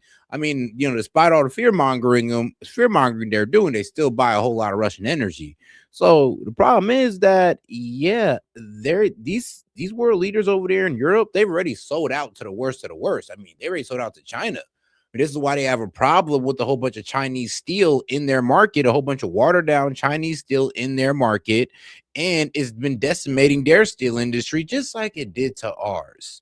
So it is kind of funny how they got mad at us for imposing tariffs when they also need to impose some tariffs themselves. Oh, wait, yes, they did actually. They did put a 25% tariff on Chinese steel and aluminum. But hey, nobody got mad at them for that. Companies. Why not embrace them and let them build in your country and reap the benefits, not of just taxing them and fining them and attacking them, but rather let them produce job growth in your country. Watch America succeed. And maybe, just maybe, our allies will figure out, hey, that's a good way to go instead of windmills and the wrong way to go. Two real quick things that touch the American consumer back home. First off, the TikTok deal. Is it closing on Friday as scheduled? I don't know. So we should anticipate another extension? No, I literally, I'm not up on whether the TikTok deal is closing on Friday. I just don't. The kids are worried, they've been wondering. So it's been good so far, and I think they've worked out a deal. So I'm pretty optimistic.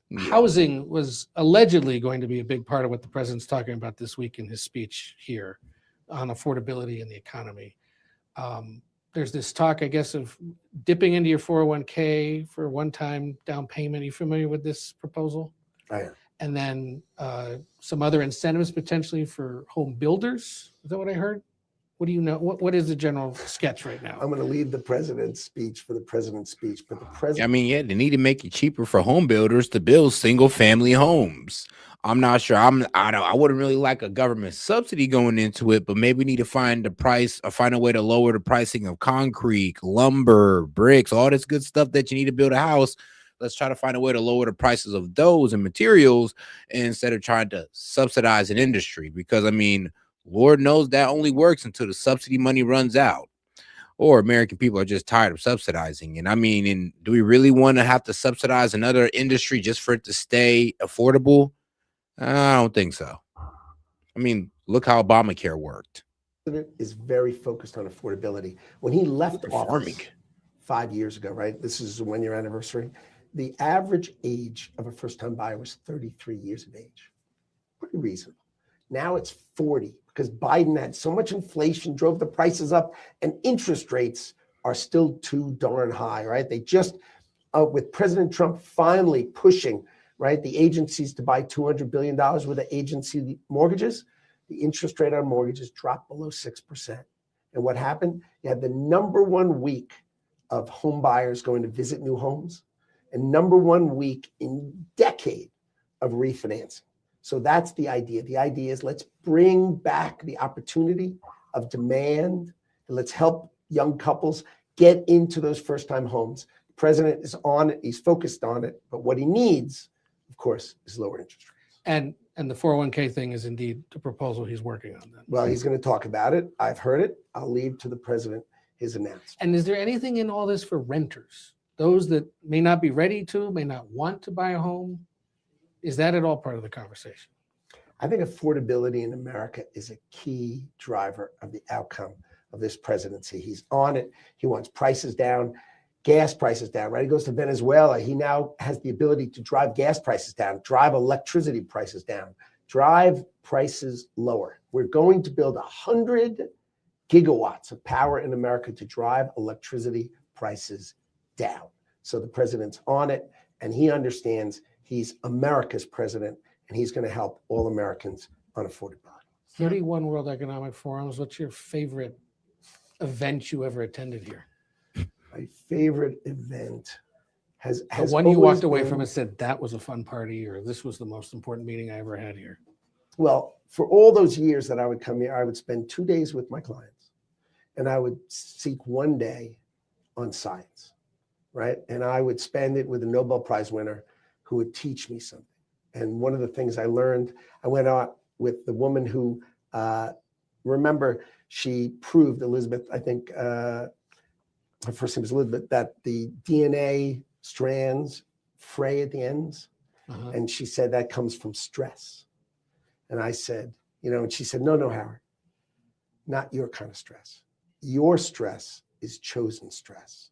The stress she's talking about is when someone cannot get out of it, when their mother's sick and they can't get out of it, and their son is in trouble and they can't get out of it. Those things change your life expectancy. And so what it did is it drove me to try to help change outcomes for people so that they have less stress in their lives. And that was one of the most important things. I mean, ain't that the truth? Hey, man, you make things more affordable. I mean, look, life expectancy gonna go up. Why? Because people ain't stressing so damn much just to live. I mean, hey, man, those are some wise words right there. But all right, now, man, let's get into one of the backstabbers of the U.S., our ally over here, Carney. Yes, Canada's prime minister, an ally. Is submitted to no limits, no constraints. On the other hand, I would like to tell you that the other countries, especially intermediate powers like Canada, are not powerless. Really? They have the capacity to build a new order that encompasses our values. Yeah, this whole new world order that they were talking about when they signed the deal with China. And honestly, like I said, bro, like, look, I know I sound wild right now, but maybe we do need to kidnap this fool. Maybe we do. Maybe he needs a good kidnapping. Because what do we do to the last guy that was trying to work with China? What do we do to the last guy that was trying to buy oil in Chinese yuan? Yeah, he got kidnapped. So maybe this man needs to be kidnapped. I don't know. He's talking about China. He's talking about working further with China, a new world order. And it seems like he chose the superpower that he wants to be ahead of this new world order, and it is China. I mean, you know why? Because China only protects the elites, and they don't really care about the bottom. They don't really care about their middle class. They don't.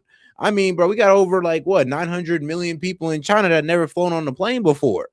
I mean, crazy. About what 600 million people in China that can't afford to buy a cup of coffee.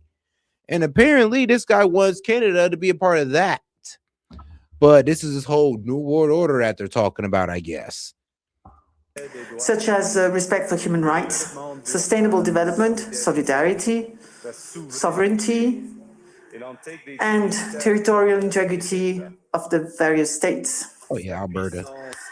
Oh yeah, I already heard about Alberta. Yeah, they're trying to succeed away from China because it's just like, well, not China, but Canada, because it's just too much. And Canada seems to be feeding off these guys while shooting themselves in the foot. It's crazy. Power of the less power starts with honesty. It seems that every day we're reminded that we live in an era of great power rivalry. True. That the rules-based order is fading. That the strong can do what they can and the weak must suffer what they. Yeah, I mean, he's making a good point right there. The weak kind of got to align themselves on what superpower they want to align with. But here's the problem, though. I don't think that Trump should just glaze over the fact that, yeah, this guy chose it, and he's in our hemisphere, and he chose China. So, Trump, I mean, I think you need to keep that same energy you had with Maduro with Carney. Even if the NATO guys freak out, I mean, it is what it is. I mean, they've already shown that they're against American interests, so I mean, what else you need? Do we really need to consider these guys ally any longer? I'm just saying. Must. And this aphorism of Thucydides is presented as inevitable, as the natural logic of international relations reasserting itself. And faced with this logic, there is a strong tendency for countries to go along to get along, to accommodate, to avoid trouble, to hope that compliance will buy safety. Well, it won't. So what are our options? In 1978, the Czech dissident Václav Havel, later president, wrote an essay called The Power of the Powerless. And in it, he asked a simple question: how did the communist system sustain itself? And his answer began with the greengrocer. Every morning, the shopkeeper places a sign in his window: "Workers of the world unite." He doesn't believe it. No one does. But he places the sign anyway to avoid trouble, to signal compliance, to get along. And because every shopkeeper on every street does the same, the system persists. Not through violence alone. Now, well, I'm not sure if Wesley is honestly talking to me when he says it's a free market, compete.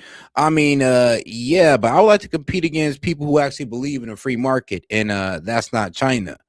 I mean, let's be real with you. And the way the socialist values that Canada holds, you can't really say that they're too much for a free market either. So it's kind of funny how everybody wants us to abide by the rules of a free market when a lot of these countries that we're dealing with don't abide by those rules themselves. So it's like you want us to play like fairly in a game where everybody's playing unfairly. which would be pretty dumb. But through the participation of ordinary people in rituals they privately know to be false. Havel called this living within a lie. The system's power comes not from its truth, but from everyone's willingness to perform as if it were true. And its fragility comes from the same source. When even one person stops performing, when the greengrocer removes his sign, the illusion begins to crack. Friends, it is time for companies and countries to take their signs down. For decades,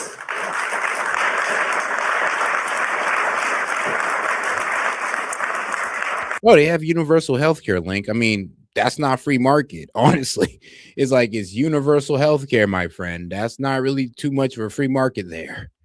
Honestly, it's like select providers honestly get most of the business and they dominate there. So yeah, not too much of a free market there. Not really too much of a free market for the small business to compete in. But hey, it is what it is. for decades, countries like Canada prospered under what we called the rules-based international order. We joined its institutions, we praised its principles, we benefited from its predictability. Really no competition. And because of that, we could pursue values-based foreign policies under its protection. We knew the story of the international rules-based order was— Oh no, what affects U.S. interests is that they're doing a trade deal with China. That affects U.S. interests because they're bringing more Chinese influence into their economy, and we don't want that. I mean, Link, did you not get the memo? It's all about hemispherical dominance. So if they're in our hemisphere and they're over here saluting China or working with China or Russia, then they might, you know, go ahead and get, well, kidnapped. It is what it is. And we'll see. Because what he's doing is not so far to what Maduro was doing, minus the the dictatorship. But I ain't gonna lie, if you ask the people in Alberta, I mean, shoot, they might actually call his ass Maduro. It's partially false. That the strongest would exempt themselves when convenient. That trade rules were enforced asymmetrically. And we knew that international law applied with varying rigor depending on the identity of the accused or the victim. This fiction was useful. And American hegemony in particular helped provide public goods, open sea lanes, a stable financial system. Link, you're playing into my point that I was just getting into. Like I said, as soon as we work within our own self-interest, now everybody wants to turn against America. And this shows us that, you guys only care to be in in good standing with us if we had trade deals that benefited you guys. If you guys could break the rules, but we would follow them. I mean, just like with China. So they could break trade law and nobody says anything. But I mean, everybody want to cry about us taking Greenland, but you guys were letting China break international law all in our faces. I'm just saying, but they're looking out for their self-interest. I don't blame China. It's just funny how, you know, places like Canada and other NATO countries will let other countries exert their self-interest, but as soon as America does it, it's a problem. And I mean, all right, cool, but if I was Carney, or if I was Carney's advisor, I would tell him, like, you know, a president literally got kidnapped for pretty much doing what you're doing. But okay, we'll see. And like, it is kind of crazy that you're going to stand firm against America when you kind of need America's army to protect you, but okay. Collective security, and support for frameworks for resolving disputes. So we placed the sign in the window. We participated in the rituals, and we largely avoided calling out the gaps between rhetoric and reality. This bargain no longer works. Let me be direct. We are in the midst of a rupture, not a transition. Over the past 2 decades, a series of crises in finance, health, energy, and geopolitics have laid bare the risks of extreme global integration. But more recently, great powers have begun using economic integration as weapons. True. Tariffs as leverage, financial infrastructure as coercion, supply chains as vulnerabilities to be exploited. And here's the thing, though. He's crying about that, but I mean, like, bro, what do you think would happen if you go against China? What do you think if you fall out of China's interest? They're going to do the same thing. So guys, ignore everything he's talking about. Oh, well, it's because U.S. is being, well, aggressive in trade. No, it's because U.S. isn't letting you guys have your way. And because of that, you chose China. And I mean, let's be honest, if you go against China, they'll hit you with the same thing. So I'm sorry, but don't get mad at a country because for imposing tariffs on you guys because you're acting out of that country's interests. I mean, that's what any country would do, even the countries that you're bending over for now. Exploited. You cannot live within the lie of mutual benefit through integration when integration becomes the source of your subordination. The multilateral institutions on which the middle powers have relied, the WTO, the UN, the COP, the architecture, the very architecture of collective problem solving are under threat. And as a result, many countries are drawing the same conclusions, that they must develop greater strategic autonomy in energy, food, critical minerals, in finance and supply chains. And this impulse is understandable. A country that can't feed itself, fuel itself, or defend itself has few options. When the rules no longer protect you, you must protect yourself. But let's be clear-eyed about where this leads. A world of fortresses will be poorer, more fragile, and less sustainable. And there's another truth. If great powers abandon even the pretense of rules and values for the unhindered pursuit of their power and interests, the gains from transactionalism will become harder to replicate. Hegemons cannot continually monetize their relationships. Allies will diversify to hedge against uncertainty. They'll buy insurance, increase options in order to rebuild sovereignty. Sovereignty that was once grounded in rules, but will increasingly be anchored in the ability to withstand pressure. This room knows this is classic risk management. Risk management comes at a price. But that cost of strategic autonomy, of sovereignty, can also be shared.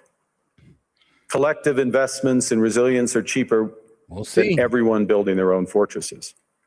Shared standards reduce fragmentations. And this will be the problem because, and like I said, I mean, countries like Canada is going to be the reason why we turn into an imperial force. When we got so-called allies letting our adversaries in our own backyard on the claim of, well, oh, you know, we need to protect ourselves from risk. Okay, great. Let's take away all the risk, and you're in America, and you're in America state now. How about that? There you go. Took all the risk out of it. I mean, this is what could turn us into an imperialist nation. And that's one of the reasons why is to hold our economic standing, not only for the nation, but for the people of this nation as well. And I keep telling you guys, if you think that the nationhood of Canada means more than America's self-interest or our economic stability, then I'm telling you this right now, it don't. And this man right here is playing a very dangerous game. And I'm gonna be real with you, it ain't outside the possibility in about 3 months we get him up out of there somehow, some way. You never know. Complementarities are positive sum. You know, I mean, hey, and I say, 3 months because, well, that's by the time midterms. And if Trump don't get stopped in the midterms, then, well, it's looking like we're going to go on an imperialist rampage. And I mean, all through, the Western hemisphere. I mean, I could see us taking more of Latin America, like Cuba, Mexico, all the way down, Ecuador, all the way down to Colombia. I mean, F it. We might as well take Brazil as well because we want everybody to align in our interests, apparently, according to Trump. So if our own neighbor is willing to go outside of our interest, I mean, and we just snatched up Maduro for basically doing the same thing he's doing, I mean, how long? How long, guys, until my man here gets snatched up himself? It is what it is. And no new war. I mean, bro, these guys wouldn't be a war. Sorry. I mean, it's actually funny how people actually think that taking on, was Venezuela a war? No, it wasn't. We took them out so easy. It was like dealing with kids. Bro, Canada is going to be twice as easy. Taking over Canada will be twice as easy as taking over Venezuela, sadly. Actually, Canada depends on us to protect them. So what war? Greenland, what? The 30, 50 soldiers they sent there, I think they're planning on sending 10,000. Still would be easy work, especially if we pull out of NATO and they be enemy combatants. I'm pretty sure they're going to pull out. So what war? Who's going to oppose us? I think you guys forget the only people that can oppose us in this world is Russia, is China. If it ain't them, then we're not hearing it. It's not really worth talking about. That's the reality of this world. And the question for middle powers like Canada is not whether to adapt to the new reality. We must. The question is whether we adapt by simply building higher walls or whether we can do something more ambitious. Now, Canada was amongst the first to hear the wake-up call, leading us to fundamentally shift our strategic posture. Canadians know that our old, comfortable assumptions that our geography and alliance memberships automatically Look, I get it. I get it. I mean, a lot of people don't want to be under that American boot. I get it. But I mean, like I said, your self-interest, it doesn't really matter when it comes to American self-interest. And that's the problem here. I mean, you're dealing with a country that got a big military, population, weapons, all this good stuff we just got more of, and it's bigger. So, yeah. Like all of this whole NATO, EU, this all works out because of the United States. I hope you know this. Like, if we withdraw out of that, then you guys are left to Russia and China. Not just economically, but military-wise as well. Like, I hope you guys understand this part. But that's what the world won't tell you, is that, yeah, I mean, the only reason why NATO is even there or NATO is even feared is because it has America backing it. Nobody's going to fear America. Nobody's going to fear NATO if we're out of it. I mean, who are they going to be fearing? What? The French? They can't even protect their borders against what? Immigrants on boats? Like, please tell me who's the fear in NATO. Nobody. Prosperity and security, that assumption is no longer valid. And our new approach rests on what Alexander Stubb, the president of Finland, has termed value-based realism. Or to put another way, we aim to be both principled and pragmatic. Principled in our commitment to fundamental values, sovereignty, territorial integrity, the prohibition of the use of force except when consistent with the UN Charter, and respect for human rights. And pragmatic in recognizing that progress is often incremental, that interests diverge, that not every partner will share all of our values. So we're engaging broadly, strategically, with open eyes. We actively take on the world as it is, not wait around for a world we wish to be. We are calibrating our relationships so their depth reflects our... And he's pretty honestly, like, as a second-rate country, he's basically saying we're choosing the superpower we want to deal with. And like I said, there's only the first tier, second tier, and third tier countries. First tier countries, only 3 of them. There's the US, Russia, China. That's all. That's it. The second tier countries are countries that get to choose, you know, what superpower they want to deal with. I mean, you got Saudi Arabia. We thought Venezuela, but that was proved wrong to us. But I think a really good example would be like Saudi Arabia. They can choose if they want to deal with the Russians, if they want to deal with the United States. They have free will to do so. There's other second tier countries as well that I'm pretty sure you can name off where they can choose if they'd rather deal with Russia, China, or the US. Then there's third tier countries like, you know, newly demoted Venezuela, which was a second tier, but now it's a third tier because as we found out, they cannot choose who they deal with. They were dealing with Russia and China, but now they can only deal with the US. It's like damn near like how African countries are. Like they don't get choice over the resources, who their leaders are, anything. Any third-rate country, bro, they don't get to choose their elections. We choose their elections. They just get the illusion that they choose their elections. I know, talk about election fraud. I know we complain about election fraud, but trust me, we do it in other countries. By controlling their elections, we control the leaders, we control the resources are ran, and all that good stuff. These are the fate of third-tier countries. Just the way the world works. And I mean, Canada, well, it's a second-tier country. I mean, we'll never know if it'll be demoted to a third tier, but it's a second-tier country because it's allowed to choose what superpower they want to deal with the most. And they're choosing China in our hemisphere. And we'll see if they'll be allowed to do that. And we'll see if they'll be, well, proven to be a third-rate country or third-tier country. We'll see. Values. And we're prioritizing broad engagement to maximize our influence. given the fluidity of the world at the moment, the risks that this poses, and the stakes for what comes next. And we are no longer just relying on the strength of our values, but also the value of our strength. We are building that strength at home. Since my government took office, we have cut taxes on incomes, on capital gains, and business investment. We have removed all federal barriers to interprovincial trade. We are fast-tracking $1 trillion of investments in energy, AI, critical minerals, new trade corridors, and beyond. We're doubling our defense spending by the end of this decade, and we're doing so in ways that build our domestic industries. I mean, bend and a we knee. are rapidly I mean, bro, diversifying. they're supposed to bend a knee. They're not supposed to sit there and go over to our biggest adversaries, bro. The reason why they got business is because of us. I mean, are you serious? Bro, the reason why they're protected militarily is because of us. So, I mean, the least they could do is make sure that they're giving business or mainly all of their business to us.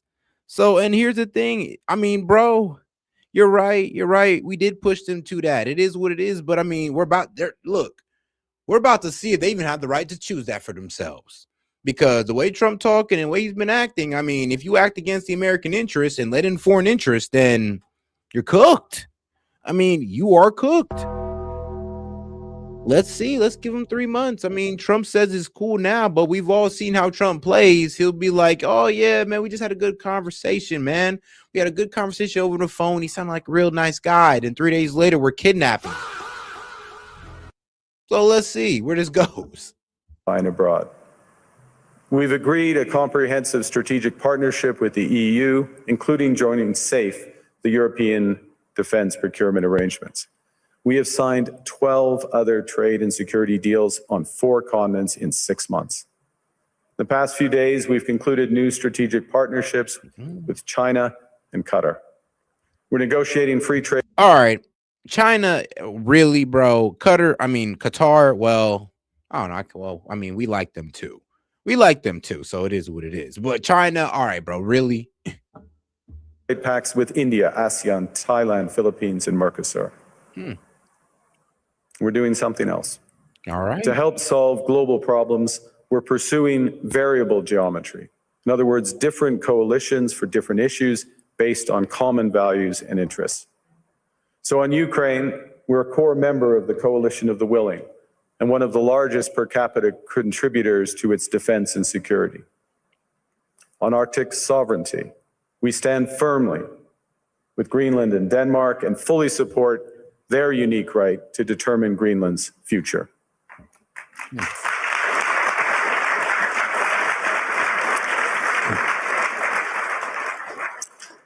Our commitment to NATO's Article 5 is unwavering. With what army, bro? I mean, that's the funny part. Your Article 5 with what army? Like, that's the most hilarious thing when they say, well, we're going to back up Greenland. I'm just like, wait, what?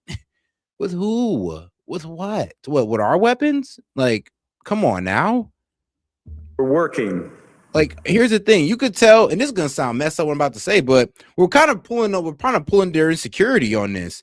Bro, a lot of these, like, nations, they know they were riding by on, well, the good grace of these superpowers, of us, Russia, and China. They're riding on the good grace of the superpowers. I mean, like, you only have sovereignty because a superpower allows you to. I mean, that's just the truth of the world. You only got sovereignty because a superpower allows you to. Think about what I'm saying. With our NATO allies, including the Nordic-Baltic 8, to further secure the alliance's northern and western flanks, including through Canada's unprecedented investments in over-the-horizon radar, in submarines, in aircraft, and boots on the ground, boots on the ice. All right. Canada strongly opposes tariffs over Greenland and calls for focused talks to achieve our shared objectives of security and prosperity in the Arctic. On plurilateral trade, we're championing efforts to build a bridge between the Trans-Pacific Partnership and the European Union, which would create a new trading bloc of 1.5 billion people. On critical minerals, we're forming buyers clubs anchored in the G7 so that the world can diversify away from concentrated supply. And on AI, We're cooperating with like-minded democracies to ensure that we won't ultimately be forced to choose between So does China count as a democracy? Because I mean, it's kind of crazy. Hey, look, man, it's funny how some of these guys will act. It's like, yeah, I'll call China democracy just to get some of that money, just get some of that money. This guy. But all right, guys, let's go ahead and get over to, well, the new complaints on ICE. Go ahead and get right into it. The Trump administration's ICE. Protesters for and against the Trump administration's ICE crackdown clashed in Minneapolis Saturday as Governor Tim Walz prepared to mobilize his state's National Guard troops to assist local law enforcement. As the Washington Post is reporting, the Pentagon is preparing active duty soldiers for a possible deployment to Minnesota. In a moment, we're going to bring in Deputy Attorney General Todd Blanche. But first, Fox News correspondent Matt Finn is in Minneapolis. Matt. And Shannon, the Washington Post reports about 1,500 active duty soldiers are prepared to possibly head here to Minnesota if the violence escalates. And yesterday, it was another day of some pretty intense clashes. Unrest showing no signs of slowing down in the Twin Cities. Persistent protesters even lit fires for warmth on a snowy Friday night outside of the ICE detention center. Hours earlier, inside, U.S. Deputy Attorney General Todd Blanche telling immigration agents the DOJ will go after anyone who lays a finger on them. My marching orders from President Trump all the way on down, Attorney General Bondi all the way on down, is that every single time. And things have gotten actually worse in Minneapolis. Like there was a federal judge who literally tried to say that, you know, protesters could start following ICE around. ICE is not allowed to retaliate against these protesters who turn obstructionists. Now, look, if they're out there peacefully protesting, that's great. When a protester turns to obstructioner, or an obstructionist, then I'm sorry, but yeah, that's where they're allowed to be detained. That's where they got to get locked up because they're impeding an investigation. And these investigations are important because they're taking criminals off the street, not just undocumented immigrants, but undocumented criminals as well. And y'all libs honestly got to get over that at a certain point. Like, I know the Renee Good shooting was terrible and all this good stuff, and you guys think it's murder, but I mean, what happened to due process, guys? Yeah, what happened to due process? You remember Kilmore Garcia and all these illegals you were talking about due process about? Yeah, what happened to innocent until proven guilty, guys? Yeah, stick to that. Like, have some consistency for once. That happens, we will prosecute. In a special state address this week, Governor Walz telling people to collect evidence against ICE. All across Minnesota, people are learning about opportunities, not just to resist, but to help people who are in danger. The DOJ is now investigating Walz and Fry for possibly impeding immigration enforcement. Mayor Fry says the probe is meant to intimidate him. Governor Walz writing, the only person not being investigated for the shooting of Renee Good is the federal agent who shot her. Outraged Democrats allege DHS agents are racially profiling and violating civil rights. For the moment, we can certainly block giving additional funding to ICE and CBP. And Shannon, here in Minnesota, anti-ICE activists Like block additional funding for ICE. I mean, how about this? How about you guys use your local police, do some crowd control, some protest control, and make sure that these protesters don't get in the way of ICE. And that's all y'all got to do. I mean, it's as simple as that. Like, to be quite honest with you, like when it's that effing simple to fix the problem, it's almost a shame that you haven't fixed the problem yet. have scheduled a statewide day of action for this Friday. They're asking people not to go to work, not to go to school, and not to make purchases. Shannon. All right, Matt Finn reporting from Minneapolis. Matt, thank you to you and your team there on the ground. And joining us now, Deputy Attorney General Todd Blanche. Oh, guys, do me a favor and double tap that screen, like the video, guys. We got about 13 of y'all in here, man. Do me a favor and double tap that screen. Let's go ahead and beat the shadow band. Thanks for your time this morning. Good morning. Okay, so let's start here. I want to play a little bit more of what Congresswoman Jayapal had to say about what she says is actually happening on the ground there in Minneapolis. We are seeing horrifying videos of ICE agents battering down people's doors without a warrant, racially profiling people on the street, busting in car windows and trying to intimidate and suppress the First Amendment rights to peacefully protest. So my question is she inaccurate the way she's mischaracterizing? Is she mischaracterizing what's happening there? Or is that actually happening, but the argument is ICE has the authority to do what they're doing? Yeah, what you just heard was a complete lie. That is absolutely not is what's happening on the ground in Minnesota. I was there on Friday. I saw what the men and women of ICE are doing every day, and they are doing their job.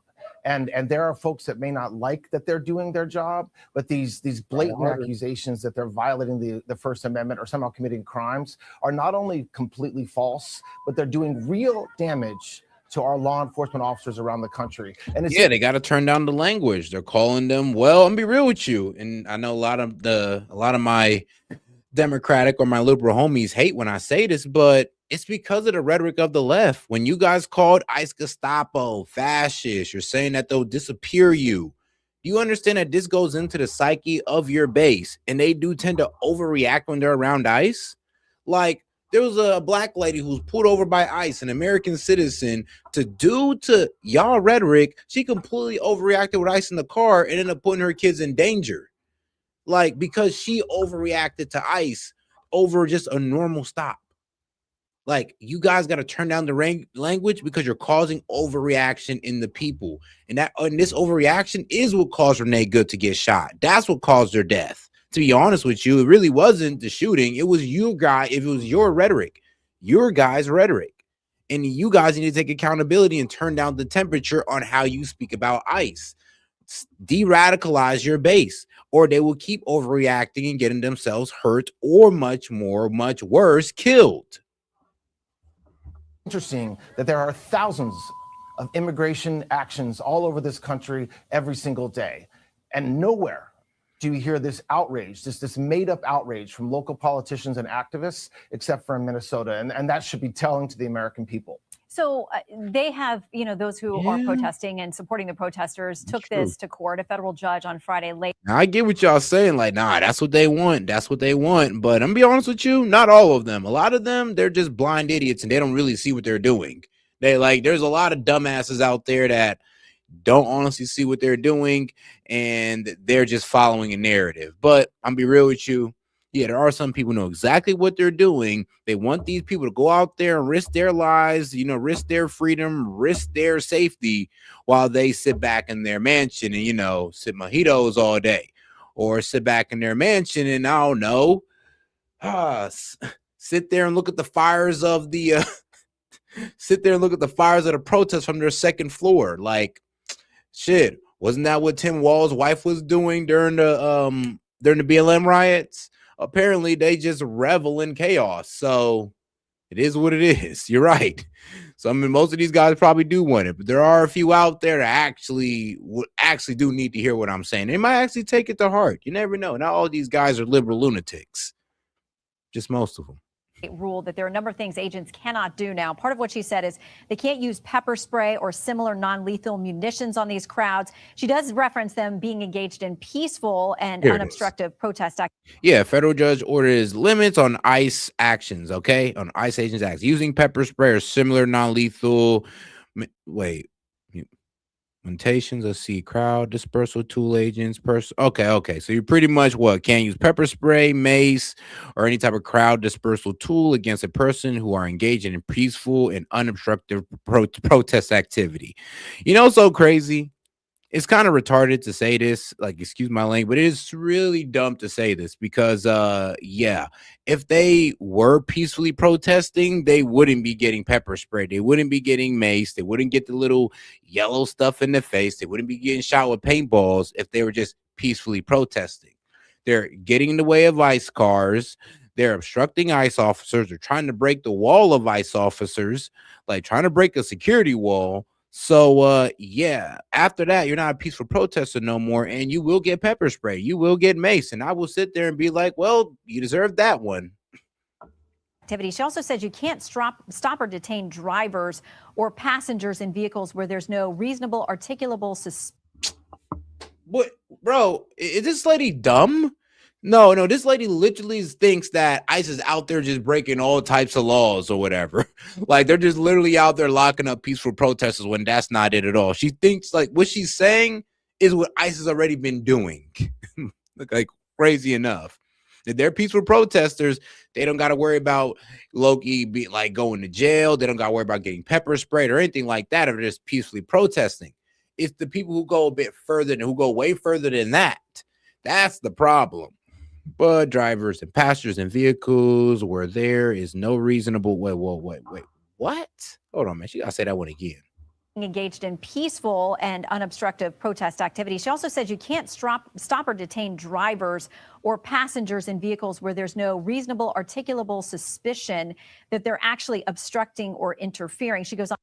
What? I mean, they weren't doing that anyway. They weren't doing that anyway. If they're walking up to a vehicle, it's most likely because actually it is because they're obstructing and they're giving a warning. If you're just going about your business, ICE is not walking up to you. If you just got your car parked right there, you're just chilling, not parked in the middle of the road or taking up a lane, but just regularly parked in the street, ICE has no beef with you. Like I said, like what they're saying, ICE is already doing right now. The problem is, though, it's the obstruction. There are protesters that are crossing that line, going into obstructing the police or ICE or law enforcement. That it is what it is. I'm sorry, but the federal judge, she don't know what's going on out there. She literally think that they're doing this to peaceful protesters when that's not it. On to say, if they're following and tagging and filming ICE, that is not something that is a stoppable issue. So how does this impact operations there? And are you going to appeal that decision? We're still looking at whether to appeal what that judge did at this point. But I'll tell you, it's absurd for the media and some of these politicians to call what these folks are doing as peaceful protests. They're throwing rocks at ICE officers. They are standing in the roadway where they try to drive by. They're putting their vehicles in the roadway while they try to drive by. So if a judge tells ICE officers not to violate the constitutional rights of protesters, we got it. We're not violating the constitutional rights. But what should be happening, instead of going after ICE officers, what should be happening is local leaders should be sending law enforcement out to stop the protesters from assaulting ICE officers for doing nothing except for their job. And that's the real issue here, is you have men and women who have families going out and doing exactly what they're supposed to do and being screamed at, pushed, assaulted, having rocks thrown at them. We will not tolerate that. And that's been our position from the beginning, and it will remain our position for the rest of this administration. Okay, so Friday we also learned that the DOJ is reportedly investigating Governor Walz, Mayor Fry there. They have both responded. Here's what we heard from the mayor on Friday. He said, "It's an obvious attempt to intimidate me for standing up for Minneapolis, our local law enforcement, and our residents against the chaos and danger this administration has brought to our streets." He says, "I will not be intimidated." No. What can you tell us about the investigation? All right, I guess I'll address this one good the perception time. Or accusation? I guess I'll address this one good time. But yeah, right now I am under a current shadow ban. And well, way you get out of a shadow ban is honestly kind of got to grind it out. YouTube will never admit to you. You can give them all the proof in the world that you're being a shadow ban, which I gave them an extensive amount of proof, even pointing out the fact that they took my lives off the Shorts feed discoverability. Now, I could actually show you this, but I'll probably show some of my members later. But if you look at my past lives that were receiving over 100K plus views, you will see that, well, most of that traffic came from the Shorts feed, about 90% of it.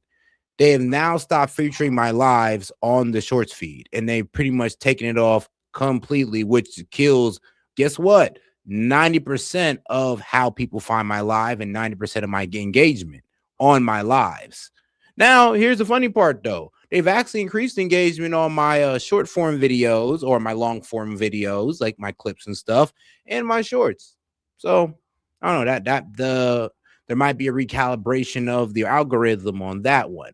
So you never know. But for what I can tell, I've pretty much been taken off the recommendation list when it comes to the Shorts feed, and that's how 90% of people were finding my lives anyway. So yeah, pretty much a shadow ban when you're throttling somebody's engagement by taking them off one of the ways people even find their content, or one of the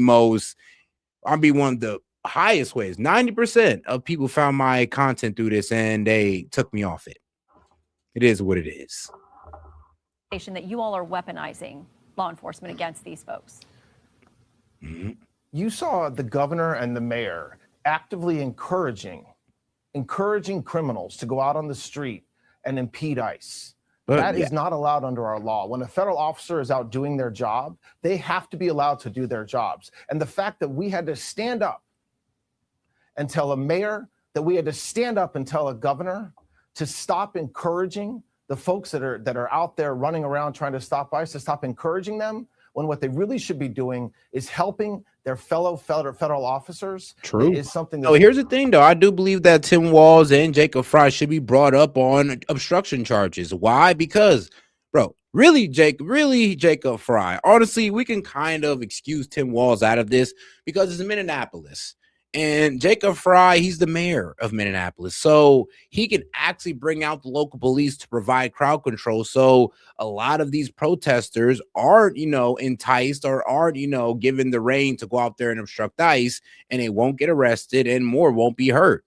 He has all the power in the world to stop this today at this very second, but he doesn't. So yeah, obstruction charges he should be brought up on. That's horrible. But listen, no matter who you are, whether you're a governor, a mayor, or somebody out there on the streets assaulting ICE, you cannot, under federal law, you cannot impede a federal officer doing their job. And that's what we're looking at. And I'm not going to talk about the investigation, but American people can see what the mayor has been saying. They can see what the governor's been saying, and it's obvious that has to stop. Well, the governor's response referenced a number of things, going after Mark Kelly, he says, Alyssa Slotkin, Jerome Powell, but he also mentioned what Matt Finn mentioned in his reporting there. He says the only person not— No, I'm almost afraid to do that because, bro, you don't understand how pissed off I would be if that actually worked. If I actually had to put a gay or a trans flag in the backsplash of my profile, bro, and imagine if everything came back, like, bro, everything just came back, views and all. I've just been like, bro, those evil sons of bitches, bro. You evil son of a bitch. You're telling me I gotta support gay pride now to get views on YouTube? Oh, hell nah. I refuse. I will literally try to get everybody onto Rumble that very day. Like, everybody just head over to Rumble. Like, they're cooked. YouTube is cooked. being investigated for the shooting of Renee Good is the federal agent who shot her. So is the FBI conducting an investigation into that agent, into the shooting? What can you tell us about that? Will it be made public? Look, what happened on that day has been reviewed by millions and millions of Americans because it was recorded on phones when it happened. Okay, the Department of Justice, our civil rights unit, we don't just go out and investigate every time an officer is forced to defend himself against somebody or putting his life in danger. We never do. That has nothing to do with what happened in Minneapolis. There are over 1,000 shootings every year where law enforcement are put in danger by individuals, and they have to protect themselves, and they have a lawful right to do so. The Department of Justice doesn't just stand up and investigate because some congressman thinks we should, because some governor thinks that we should. We investigate when it's appropriate to investigate, and that is not the case here. It wasn't the case when it happened, and it's not the case today. If circumstances change, and there's something that we do need to investigate around that shooting or any other shooting, we will. But we are not going to bow to pressure from the media, bow to pressure from politicians, and do something that we never do, not under this administration, not under the last administration. And so, no, we are not investigating. And if there comes a time when we need to, we will, but it's not now. Is there some type of internal review, though, that happens when someone dies at the hands of an agent? Of course. I mean, every law enforcement agency has their own protocols when an officer is required to defend themselves. Every single law enforcement agency, even the Minnesota Police Department in Minneapolis, and so does DHS, and so does the FBI, and so does every state police department. And so, of course, there's an investigation that's happening, but that's a big difference from what you have the governor insisting that this civil rights unit do and this Department of Justice do, and we are not going to do that. Okay, let's talk about the Insurrection Act. The president sounds like, he's talked about it possibly being used in a number of situations, and specifically there in Minnesota. It sounds like he's standing down, or at least saying he doesn't think it's necessary at this point. But we've got the Washington Post reporting that some 1,500 active duty troops, the Pentagon's put them on standby potentially to deploy into this situation. No surprise that the attorney general there in Minnesota, Keith Ellison, has said he'll go straight to court over this if you decide to sue. He also has already filed a separate lawsuit saying this. He says the threat suggests that the federal government is attempting to create a pretext for military deployment by provoking civil unrest. Your response? Well, President Trump has Oh, promised crap. I to keep the mean, American people safe. And the oh, fact that the shit. local law enforcement, because their leadership is not doing Well, breaking news on this side. I mean, shout out to my man JD Vance. He's expecting a fourth child with his with his wife Ursha Vance. I mean, shout out. Damn. I mean, geez, look like the whole administration about to have some kids. I mean, we got Caroline Levitt having her kid. We got, JD Vance expecting a kid now. And whoa, wait, hold on. Really? How old is Ursha? I thought, wait, isn't she like 40? Hold on now. I kind of gotta look this up just for curiosity reasons. But yeah, she's 40 years old. Damn, was she still out here producing kids? I mean, all right then. I mean, it is possible, but it's very unlikely at 40. So, man, she had that last egg, survived up in there for years, just stuck to the walls.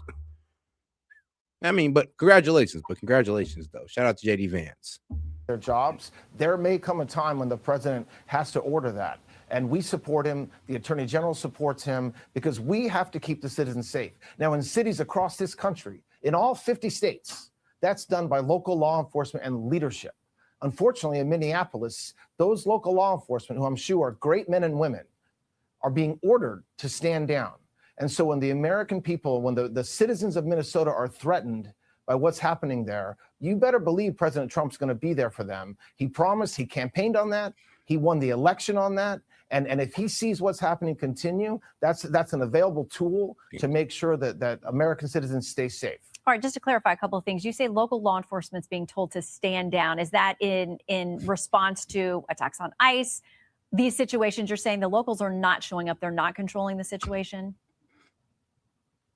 Local leadership told citizens to call 911 when they see ICE. They did not tell they did not tell citizens to call 911 when they see ICE officers being assaulted and attacked. And to the contrary, police officers are not anywhere to be seen around the ICE facilities. Oh God, let's make sure we support the video and we can keep on going longer with the stream. Appreciate the support, guys. ICE officers are out doing the work they have to do. There are no cops around.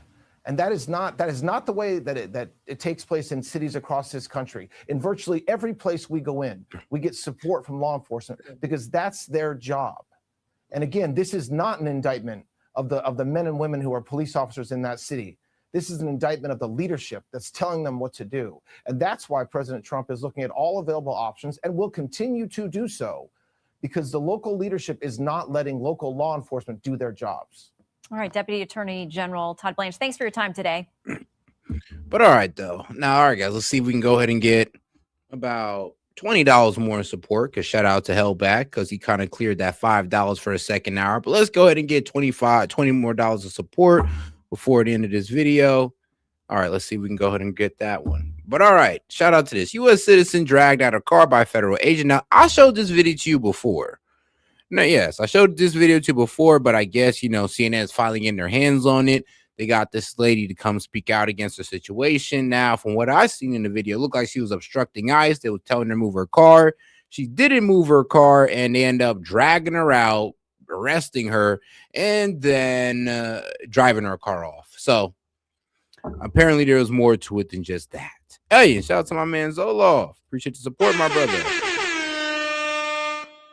He says, sucks about the shadow ban. Just keep pushing through it, bro. Man, I ain't got no choice, brother. I ain't got no choice. And besides, we're actually seeing record amount of views because after the shadow, man, tonight would be pretty much a record amount of views. Because trust me, I was actually stuck at 9 live viewers. Now I'm actually getting double digits. So, hey, who knows, man? This could be a good thing. This could turn out to be something way better than what I was getting before. You never know. You never know, bro. You got to go through hard times to see the best of times. It is what it is. Shout out to my boy Hellbat, man. Whoa. Zoloff. Shout out to my boy Zoloff. Shout out to Hellbat too. But it's Zoloff's time to shine.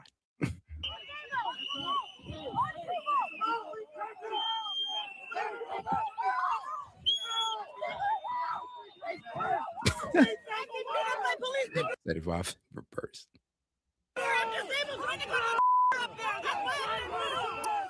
By now, you've probably seen this video from Minneapolis, a woman being dragged from her car while driving through a protest against President Trump's immigration crackdown. She was arrested 2 blocks from where an ICE agent shot and killed Renee Good a week before. You heard her screaming, "I'm disabled," as agents carried her by her arms and her legs from her own car. I mean, Tonight, we know. yeah, y'all did say she's disabled, so obviously she ain't walking. I mean, man, god damn it. See, look, now y'all got me making effed up jokes. Like, bruh. I mean, come on now. Like, I'm just saying, oh, of course you're gonna carry her by her legs. Obviously, she ain't walking anywhere. I mean, what's she doing driving around disabled by her? No, never mind. Let me not be too much of an asshole. Her name, My Alia bad. Rahman. And in just a minute, you'll hear from her for the first time in an exclusive interview. Alia says she was never part of the protest that day. She was simply just trying to go to her doctor's appointment. But in a statement, the Homeland Security Department called Rahman a, quote, agitator, adding she, quote, ignored multiple commands by an officer to move her vehicle away from the scene. She was arrested for obstruction. The Minneapolis police chief, Brian O'Hara, he watched the video. He sees it differently. Obviously, I don't know why law enforcement officers initially approached the vehicle. It pisses me off to see that, to see men doing that to a woman who's disabled. It pisses me off. If those cops works for me, they'd have a problem right now.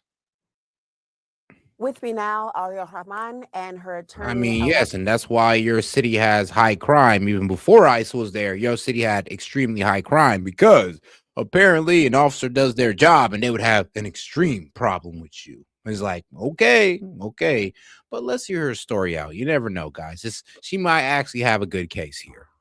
Van Brunt, thank you both for being here.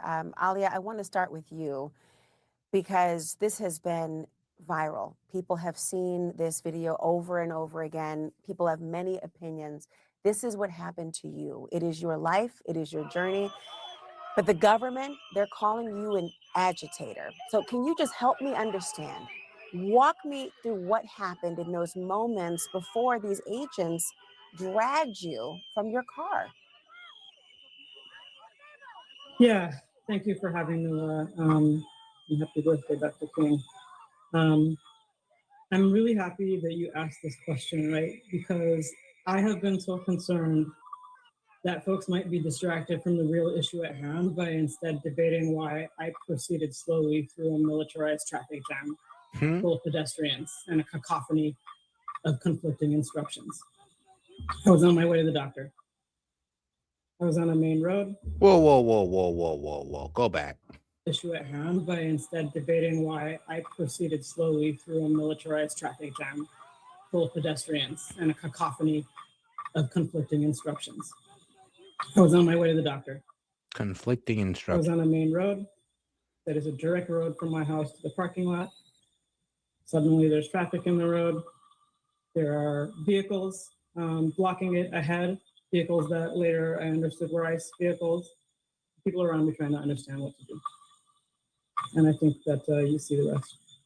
So you weren't, I mean, in the beginning of the video, you see the federal agents saying something to you before you were dragged out. They say that you were given what they call repeated warnings. I just heard you say this cacophony of conflicting Repeated commands. warnings. What were they saying to you? See, and that's what kills me because these guys come in here and talk about, oh, I was received conflicting orders, but conflicting orders. Here's the problem. That's a lie. Okay, they lying to you. There was no conflicting orders. Not like when one ICE officer said, "Get out the car." No, stay in the car. No, ma'am. No, drive off. No, they all said the same goddamn thing. So you let these people sit here and lie in your face. Oh, I got conflicting orders. Literally, usually when one cop yells an order at you, the rest of them are yelling the same exact order. There isn't one cop telling you to stay and one cop telling you to drive off. I mean, what are you talking about? What did you understand to be happening? Well, I think I didn't understand what was happening, right? So you kept moving through it? I am a disabled person who has. Bro, look at this. So, lady, obviously something's wrong if you got a whole bunch of ICE officers tugging on your car. Obviously something's wrong here. Like, are you sure you didn't know anything? You positive? Autism, right? That is a big piece of this. But I think even someone who doesn't have the kind of auditory processing challenges I do would not know what to do with the sentence, move, I will break your effing window. And then move. Back and forth between move, get out, trying to open my door, more threats of breaking a window, which I don't understand the functional purpose of. And it's not a warning, it's a threat of violence that really should. No, it means that they told you multiple times to get out this car. You ignored them. Then they said, all right, great, we're going to break your window. I mean, actually, I've seen cops, like, bro, warn people before, like, yo, if you don't open this door, we're going to drag you out. I mean, remember that clip of the black kid that was in there telling the ICE officer, arguing with the man, telling him how he's not going to open his door, ignoring him while you know, recording? Yeah. When you ignore police and they give you that warning and they're telling you to get out the car, yeah, they're allowed to break your window and take you out. So you're receiving repeated warnings that you ignored. They told you to get out the car. You ignored that as well and tried to drive off. And I mean, thank God you had your window down, or they'd have broke that window in your face too. That'd have been the worst part. Be packaged with an instruction. Yeah, I mean, I'm happy to tell you about what my ears hear in that situation. But in my ears, my autism also comes with an auditory sorting challenge where multiple human voices at like a loud party or on a chaotic street all sound like they're the person talking to me. So that's one reason, you know, you see me looking and trying to identify. Hold on. Which lips are Okay, then. I mean, then shouldn't you have, you know, some type of understanding for ICE then? If you know that you have these problems that make it sound like there's multiple people talking to you, then shouldn't you be like, all right, yeah, I can understand why ICE did that. I mean, if multiple people are telling me something and I'm thinking something else because of my disability, oh, I can see why they did that to me. My bad. Well, due to my disability, I thought I was getting conflicting orders. So that's not ICE's fault. That's my disability's fault. But we're somehow blaming ICE though. But okay, though. Okay, this makes sense.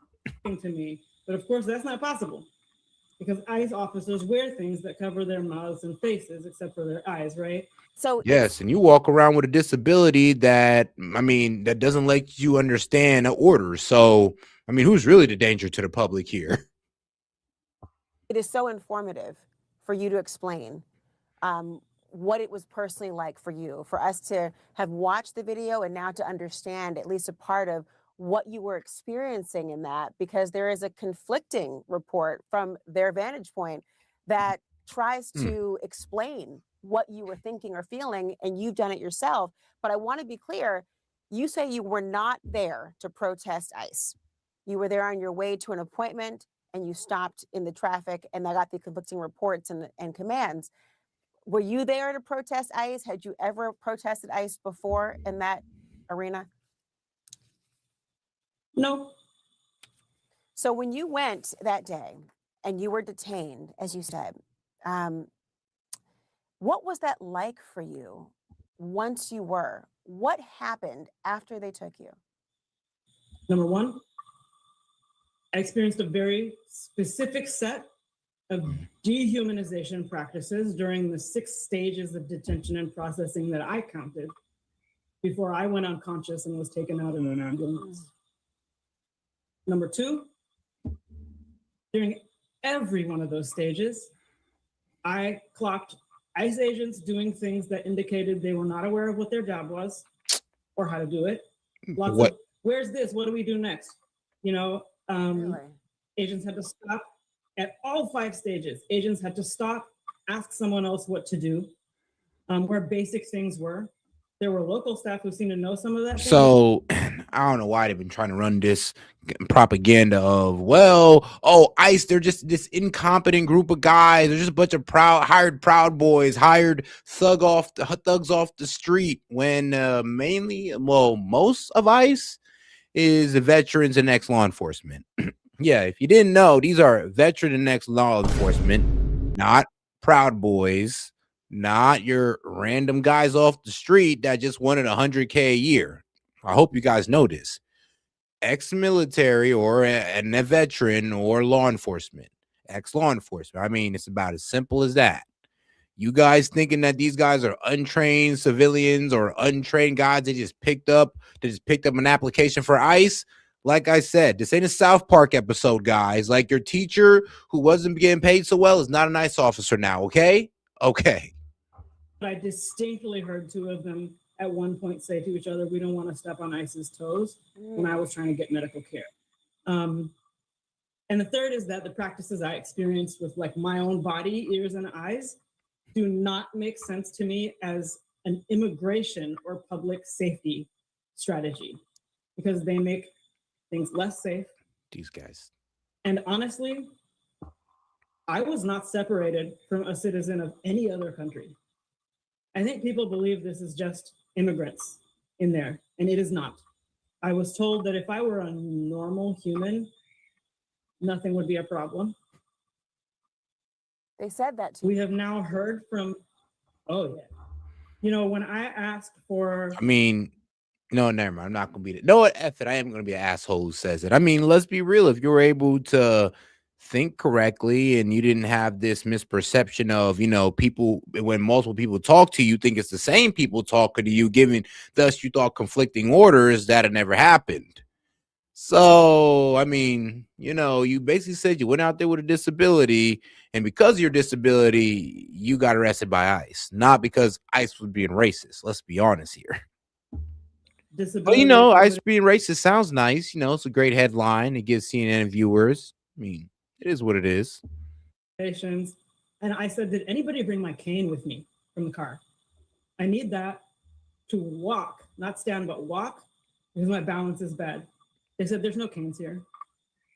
They stood me up in leg irons and said, walk, push my back. Walk, you can do it. Nobody said, maybe we should find something else. There was no medical screening. I was never once asked for my ID, even told I was under arrest, never charged. You're being detained. And when yeah, I sat there and somebody finally. I know it's called being detained. I mean, shoot, it happens. It's called being detained. I mean, you're not arrested, you're detained. You didn't really, they don't know, well, you didn't really, they don't know if you committed a crime. They ain't charged you for a crime yet. You're just being detained. And apparently you weren't charged with a crime because you're out here speaking on CNN. I mean, so, I mean, I don't really know what the complaints are about.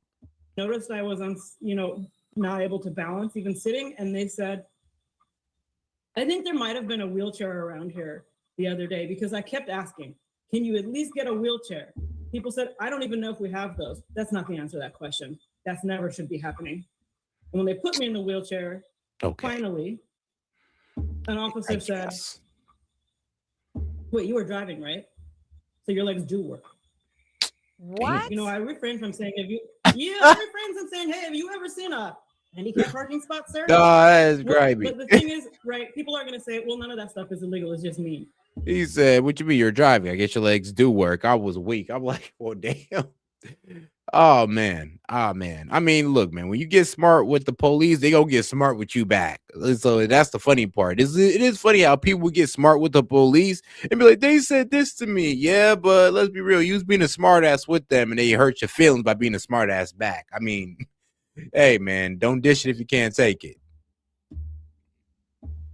But I have read too many books to think that things are okay when this level of dehumanization is happening, because it means. Woman, what does you reading books have to do with, you know what? She did not just sit there and say, I read too many books, so I know what dehumanization. What? Can you at least explain the genre of books you were reading so you can further explain to me how you know what dehumanizing a person really is, means, and all this good stuff? Like, please tell me what book you were reading. Officers. And if it wasn't a history book, I don't even want to hear about it. are probably trying to get through their day when they have been given orders that are not righteous and they are to hurt people. Alexa, I have to ask you, and Ali, you have to forgive me. My own sister is mobility impaired, and she drives with the assistance. Had to accommodate and adapt her car so many different times to be able to still function and live in the standard that she wants to. So, all right, she's disabled. Your sister disabled. Her auntie over here, she about to pop in and say her auntie disabled. I mean, F it, bro. We're just gonna have a pity party now. And then what? She gonna start cracking tears and be like, "You really understand me?" Okay, man. I see where this is going. I ain't going for it, man. Man, change it for women start crying. Look, we're gonna go ahead and cover this douchebag Don Lemon. We're gonna go ahead and cover this D-bag, okay?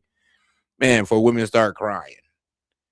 Oh my goodness, you can relate to me because your sisters have a disability just like me. It's like, oh my god, what is a Lifetime movie? All right, though. Let's get over here to this character, though. This character done disturbed the internet by what he did. Man went into a church and disturbed a public service.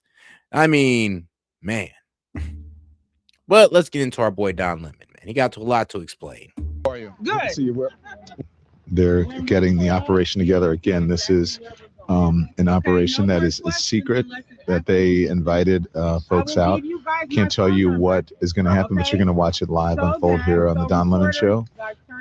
There are for this reason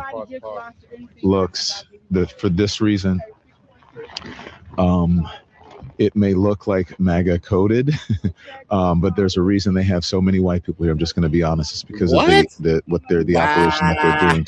Wow. It's MAGA coded because there's a whole lot of white people.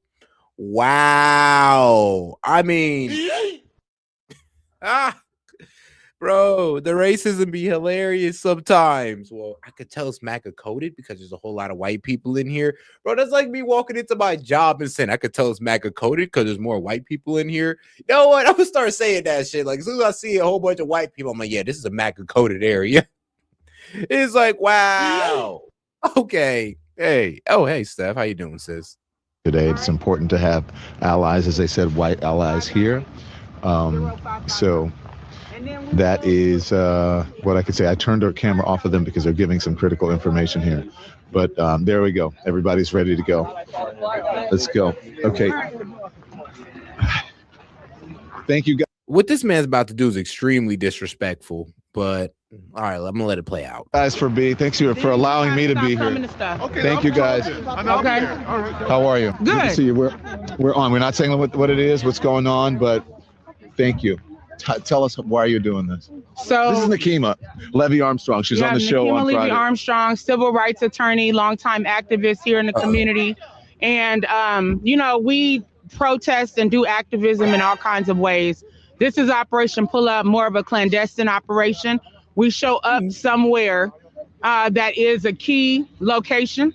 They don't expect us to come there, and then we disrupt business as usual. So that's what we're about to go do right now. We've had a lot of success with the times we have done Operation Pull Up. Yeah. After George Floyd was killed, we went to the police federal.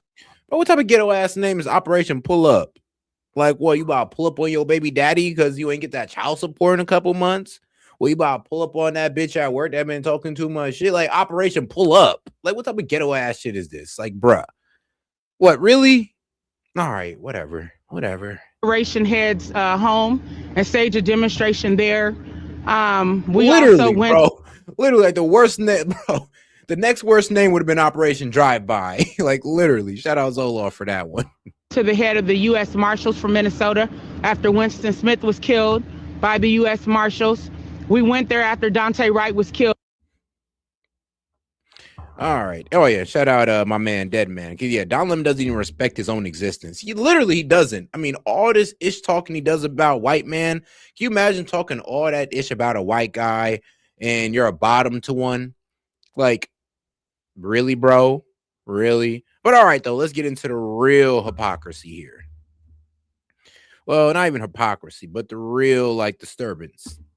I'm going to call out an hypocrisy later. Acceptable. It's shameful.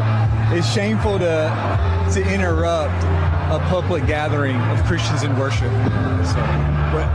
But there were folks who will say, I have to take care of my flock. Okay, but listen, we live in there's a constitution in the First Amendment to freedom of speech and freedom to assemble and protest.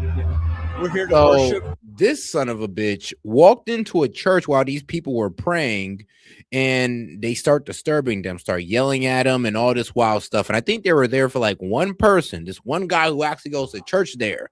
Because this one guy went to church, they went and disturbed all the churchgoers and everybody in there, which is like honestly highly disrespectful. And I agree, it is highly disrespectful. And people are calling for this man to go to jail. And you know what? I say stop being so soft. You're saying, but Seth, yo, Seth, where you going with this? And I'm like, bro, do we not remember our man Jake Lang, who was out there disrespecting Muslims in their face by squeezing bacon in their Qurans, putting it in the pig's head, and completely disrespecting their religion, even was doing it outside of their holy places. So when this happens to you guys now, when this happens to the Christians, remember, he was doing this. Remember, and this is your Christian crusader, Jake Lang. He's doing this as a Christian, even though some people actually say he's Jewish, but don't even matter about that. He promotes himself as a Christian, going out there doing that type of disgusting action. And be honest with you. Now, Don Lemon does the same thing, does the same type of disgusting action, bringing a protest inside the house of God. And now you guys are outraged. I'm sorry, but be real with you. If you're a Christian, you're being hypocritical. Because, I mean, if you're going to allow that to happen to one religion, why wouldn't you think it was ever going to happen to yours? Just being real. And for those of you who are okay with Jake Lang was doing with the Quran and putting bacon in between it and a pig's head, then you should be okay with Don Lemon pulling up in your church, disturbing your prayer to your Lord. You should be okay with that. Because guess what? Me, I'm being consistent. I wasn't okay with neither of it. I don't want you respecting Christianity, Jesus Christ our Lord, and I don't want you disrespecting the Muslims. So even and the guy Muhammad, may peace be upon him. I lean more to the Christian side, but y'all know my stance on this stuff. I don't believe in any type of hatred, any type of bigotry whatsoever. So I need you guys to decide right now. Because if it's okay for Jake Lang to do all that stuff against Muslims, then it's okay for Don Lemon to do what he's doing right now. And I see each of them is equally disgusting, equally deplorable people for what they do. So let's be consistent. We're here to worship Jesus because that's the hope of these cities. That's the hope of the world is Jesus Christ. I want to be very respectful. Please don't push me, though. We're here to worship Jesus. Yes. That's why we're here. That's it. Okay. That's why we're here. Okay. That's it. And that's all they're here to do. They're to worship Jesus. And they should not be trampled upon for that. They should not have their private property, private space invaded for something so sacred, such as praying to their Lord. Is like, are you serious? Then I'll also go say the same thing. Who are you to go in front of Muslims while they're praying to their Lord, throwing bacon in their face and disrespecting their book? Same thing. Am I wrong? That's what we're about. Don't you think Jesus would be understanding we're about and love these folks? We're about spreading the love of Jesus. But did you try to talk to them as a no Christian? one is willing to talk. Okay. I have to take care of my church and my family, so I asked that you actually would also leave this building. You don't want us to unless you're here to worship. Unless you're here to worship. I'm always worship. I'm a Christian. We're here to worship. Really? We're here to worship. Okay. Thank you very much. Look, bro, one, you're not a Christian because honestly, I think he hates Christianity because Christianity, doesn't really like homosexuality. Let's just keep it a buck. It's a sin. It's forbidden. I mean, shoot, he ain't gonna find no friends amongst the Muslims in that regard either. But yeah, and a lot of people hate Christianity because it rejects their lifestyle. Like, let's be honest. It tells you to clean your life up, stop with the derogatory, or be real with you, the sex that doesn't really produce anything. Yes, stop with the useless sex. Stop with the drinking and smoking, even though I don't drink, but Lord knows I smoke. So even I'm not perfect in that regard, but it tells you to clean up your life. And people low-key reject it because of that reason. I'm be real with you. I mean, you can read the historical value of the Bible, and I mean, it got the facts, but it's mainly because of the teachings that people turn away from it because they don't get to be a heathen. People in heathenism, so it is what it is. this is unacceptable. It's shameful. It's shameful to. And if you ask my boy Gaiman, it's because they don't want to accept that Lord as our Christ and Savior, as our, Lord and Savior. And I mean, yeah, that's a lot to do with it as well. Not gonna lie. To interrupt a public gathering of Christians in worship. But there were folks who will say, I have to take care of my flock. okay, but listen, we live there's a constitution in the First Amendment to freedom of speech and freedom to assemble. Yeah, there's also a constitution for freedom of religion. And what your guys are kind of doing is a bit disrespectful towards their religion and their freedom to, practice their religion. You're kind of impeding on that, bro. I mean, it's kind of effed up. You talk about the First Amendment, but I mean, you're kind of impeding on that right now. And you brought a whole bunch of protesters and agitators to the back of a church. Here's the thing, though, and I'm going to go ahead and call it out. You wouldn't have done this to a bunch of Muslims because they'd have whooped your ass out of there. You wouldn't even have brought this to a black church because they'd have whooped your ass out of there. So you did it to the most, I'm going to be real with you, you did it to the most passive people you can find is a bunch of white Christians. And yes, they are a group of very nice passive people. They don't really believe in violence, but I mean, some, if you bring them to, will do so. But I'm be honest with you, most of them, they're pretty passive people. And I'm be real with you, this what kind of angers me when people bother them, because I'm be like, bro, you're literally choosing the most innocent group, most passive group of people to pick on because you know you're not going to catch that smoke from them. You won't go to the Muslims and do that. You won't go to the black Christian church and do that because you know it's going to happen. Cowards. This is what Don Lemon is, a coward. We're here to worship. We're here to worship Jesus because that's the hope of these cities. That's the hope of the world is Jesus Christ. I want to be very respectful. Please don't push me, though. We're here. We're here to worship Jesus. Yes. That's why we're here. Okay, that's why we're here. I mean, hold up, bro. You're all up in his face. You're leaning towards him. You're trying to put the mic more close to him, and he wants you to leave. It's like he wants you to leave. Like, that's how I know, bro. If there was a black pastor or something, bro, he'd probably stepped outside with you and be like, all right, bro, we gonna fight. Like me, bro, I'm pretty sure he would probably be hearing the F word a couple times. And I'm talking about faggot, not the F word, okay? F it, I'm gonna drop it myself. That's what we're about. Don't you think Jesus would be understanding we're about and love these folks? We're about spreading the love of Jesus. But did you try to talk to them as a no Christian? one is willing to talk. Okay, I have to take care of my church and my family, so I ask. Yeah, I'm gonna be real with you. They're not willing to talk. It's like, bro, they're literally yelling in the back, disrupting the church, and it's just like, what do you mean talk?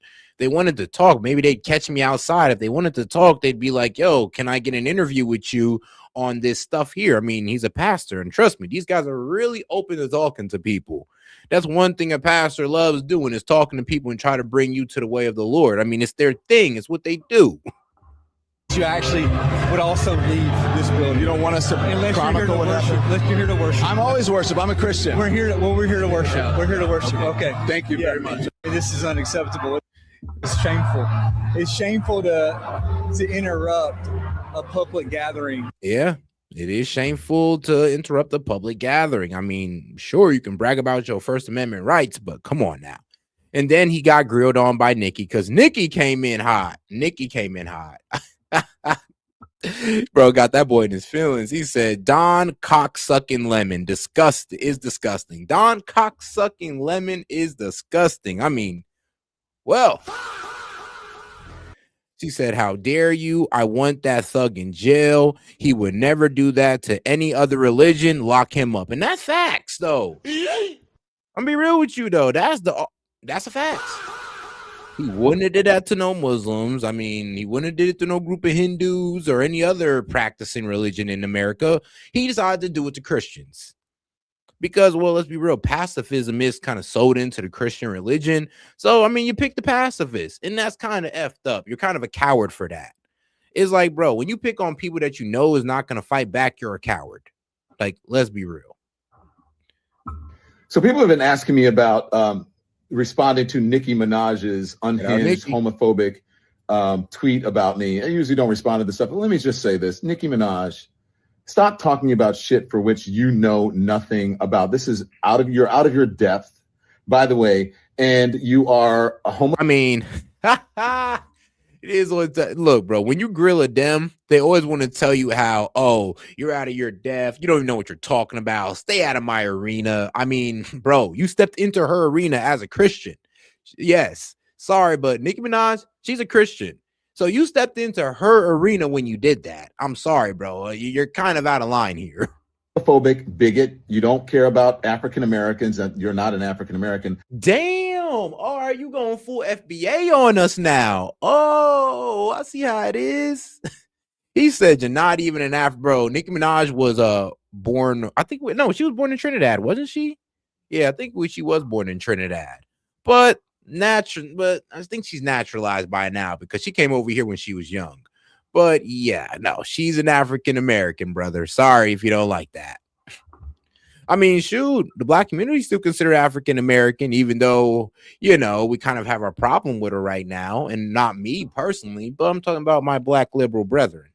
Nothing about this is out of your depth, by the way, and you are a homophobic bigot. You don't care about African Americans. You're not an African American. From what I know, you are reportedly an undocumented citizen. So. Oh my God, bro. You really think Nicki Minaj is undocumented? Like, bro, Nicki Minaj has been here, like, bro, since when? Actually, hold on. Where was she even born? I know she was born in Trinidad. I'm almost sure she was born in Trinidad. And I think she came over to America in like what? In her teens or so? Like, bro, she's been here for like decades. At that point, you're naturalized. So yeah, undocumented, no. Married to a pedophile, though. I mean, maybe. Actually, most likely. That's one of the weirdest thing about Nicki Minaj is this Kenneth Penny guy who got caught up for grape, who got convicted of grape, by the way. Who she's she defends is innocent, but I'm just like, I don't know about that one. I don't know about that. You should be deported under Donald Trump's rules. And the other thing is that your family members, you have one family member who is reportedly a sex offender, the other family member, your husband or whatever, a sex offender is your husband, and one of them is reportedly a pedophile. And you have nerve to talk about me and what you think that I do? I mean, are you not gay? I mean, do you not basically suck white dick? I'm just gonna keep it gutted with you at this point. I'm just gonna keep it raw then. I mean, aren't you not a bottom to a white man? Like, so when she called you cock sucking lemon, I mean, she basically called out like things that you do. I mean, isn't that what you do? Aren't you proud to be a gay man? So aren't you cock sucking lemon according to Nicki Minaj and your white husband? I'm just saying, I mean, you should be proud of it. You should be proud. I mean, isn't this something, a whole gay pride thing y'all were going for? Somebody called you cock sucking lemon. You should be damn right. You should be like, damn right. Yeah, gay pride, right? Right. Or is there hidden shame? Because you never know with these guys. Minaj, get a life.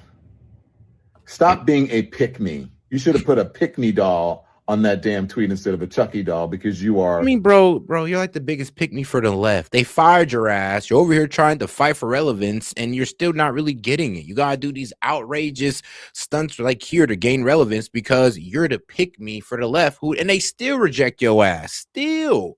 Nicki Minaj was given stage time. Don Lemon, you have not been let back up on CNN, MSNBC, ABC, none of them.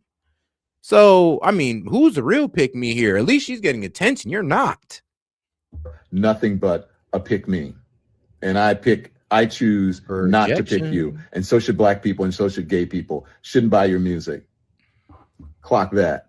I mean, sounds like you were just projecting there, my friend. But it is what it is. It is what it is. But all right, let's get over to this guy right here. One of the guys that's setting Don Lemon straight in that atmosphere or in that moment when he was at the church. These people have come into our house and they've interrupted our worship. This is a house of peace, and we try to proclaim that. And this stirs division and rancor. And in the end, it's not helpful.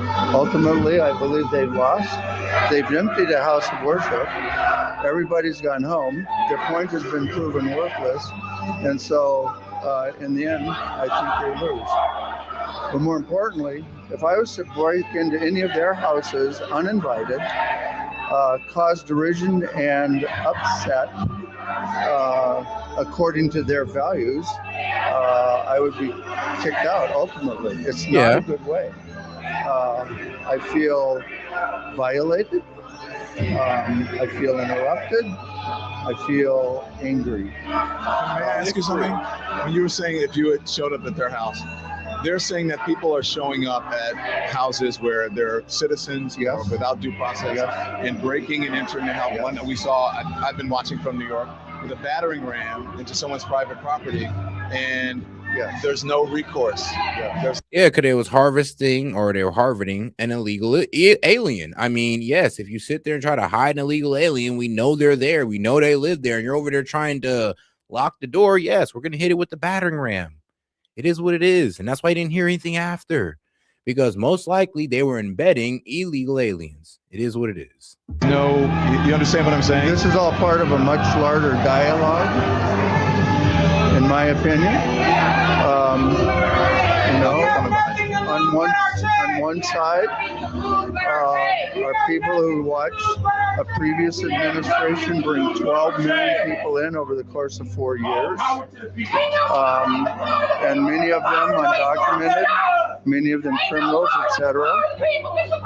This is another administration's corrective. Now, whether you agree with the policies or procedures, I think I could actually be sympathetic to some. I mean, he's making a really good point. He's like, bro, you guys are taking it out on a church when you're mad at administration. And it's like, I know that they like to sit here and talk about, oh, their Christian values, but yeah, it doesn't mean you take it out on Christians. I know just because they say they're a bunch of Christians carrying out the law, it doesn't mean you sit there and you get mad at Christians and start to ask them about, oh, why aren't you mad at what Donald Trump is doing? It's like, can I just sit here and praise the Lord, please? Like, bro, some of these Christians aren't even involved in politics, to be quite honest with you. They don't even know what the F you're talking about. They just came here to worship God. Like, damn. One of the things where there have been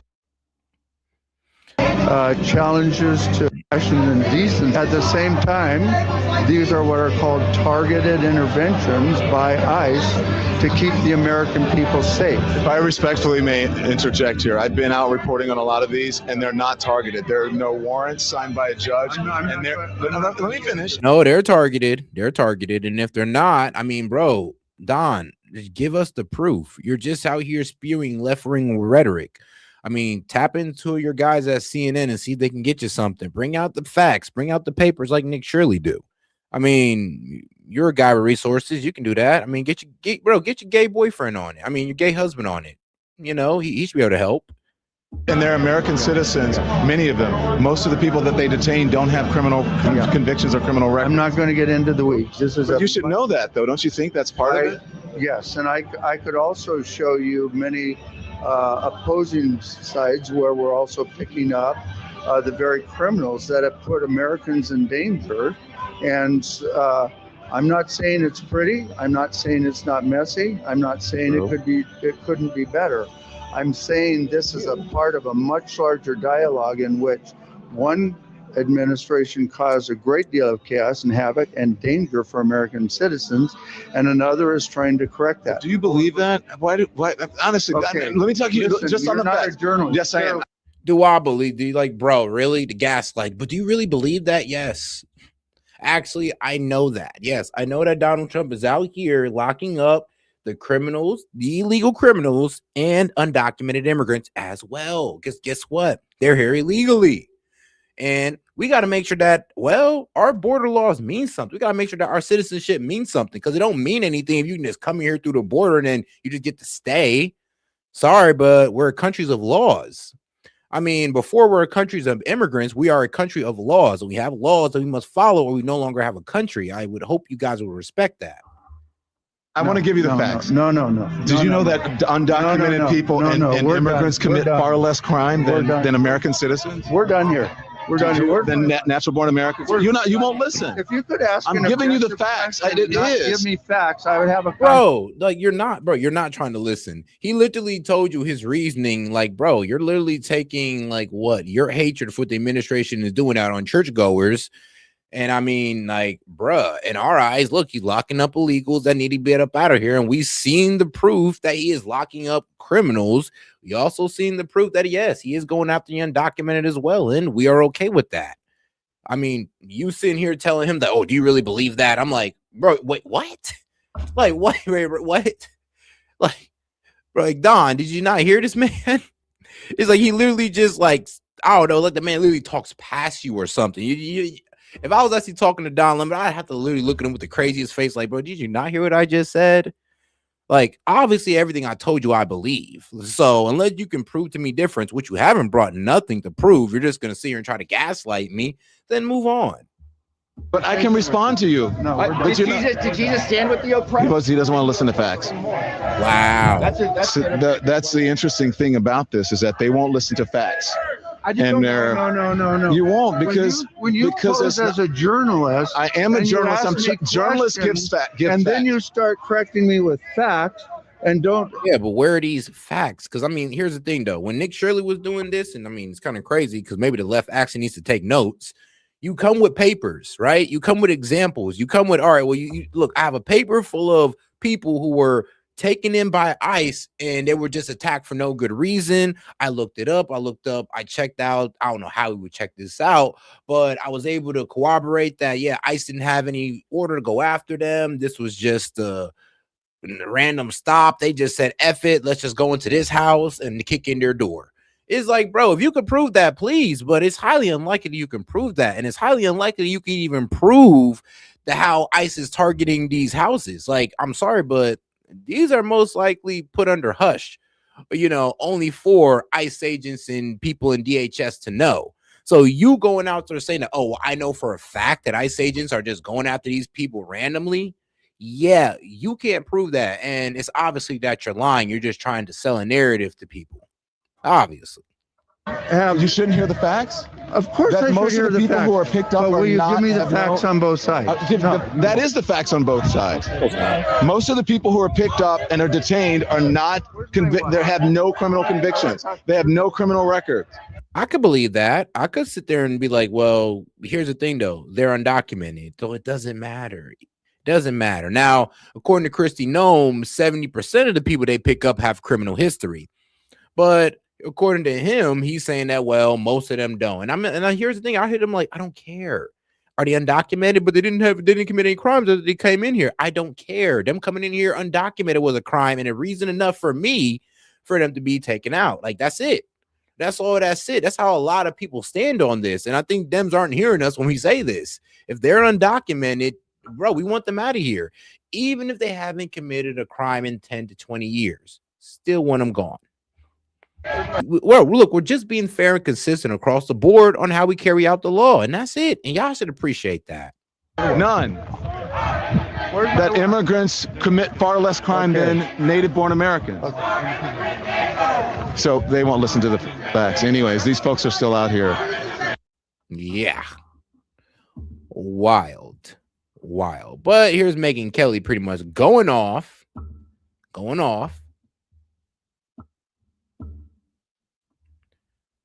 Shout out Megyn Kelly. What the heck? All right. Probably just got a little bit of corrupted on the reload. Whoops. All right, let's try this again.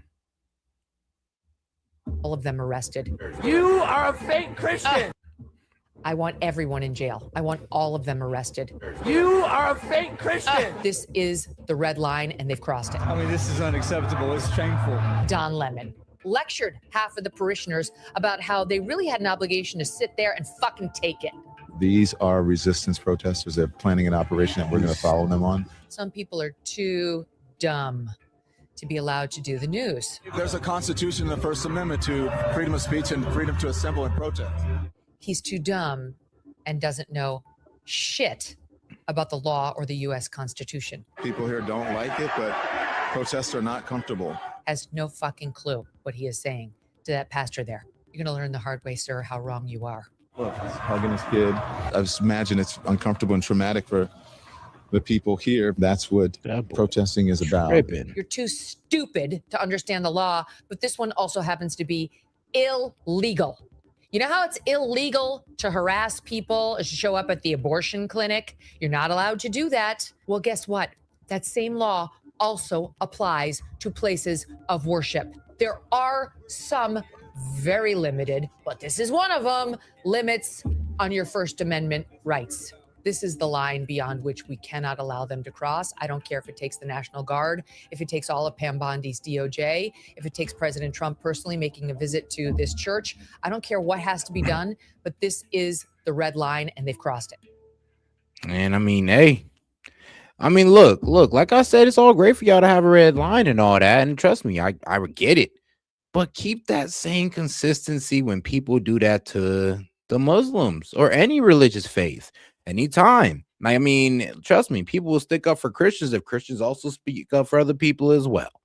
I mean, you can't just sit there and stay silent when one gets done to one religion, then it gets done to y'all. Y'all ask for people to get thrown in prison. I mean, trust me, disrespecting both religions is equally disgusting. I'm be honest with you. It is what it is. But y'all can't sit there and get mad at one without getting mad. I mean, not get mad at the other. That's all I'm saying. Like, let's be consistent and let's not play favorites, even if it's your religion. I mean, look, we were built on a freedom of religion. We built on freedom of religion. So let's practice that. Excuse me. Let's not sit there and just try to judge every person that doesn't practice what we practice. That's all. If we could do that, we can be in a lot better place in America. We could be a little bit more unified. But all right, guys, I'm gonna go ahead and close out on this one, man. It's about that time, actually. Let me see here. Yeah, I could say this tomorrow. I could say this one tomorrow. We're probably gonna do a couple of reactions to some interviews that went viral. And then after that, and of course, do a media analysis. So, guys, let's make sure we double tap that screen and like the video. And make sure to subscribe to the channel. Make sure you guys turn on your notifications so you catch when I go live and all that good stuff. And soon we'll be out the dark tunnel of the shadow ban. Soon. So we'll see. But all right, guys, I'm going to go ahead and close out on this one, guys. Appreciate y'all for tuning up, man. Appreciate y'all for tuning in and showing up, man. I appreciate you guys, especially those who supported even with the lower viewership, man. I got to respect that, man. I truly appreciate you guys. Y'all will keep me going. So this is S.E.T with S.E.T Media, and I'll catch you on the next one. All right, I'm going to go ahead and leave out with a couple of funny videos, I guess. Yeah, this one. I don't know why. This one always makes me laugh. I don't know what it is, but it always sets the tone of what time we're on when it comes to this immigration. So let me go ahead and set the tone, guys.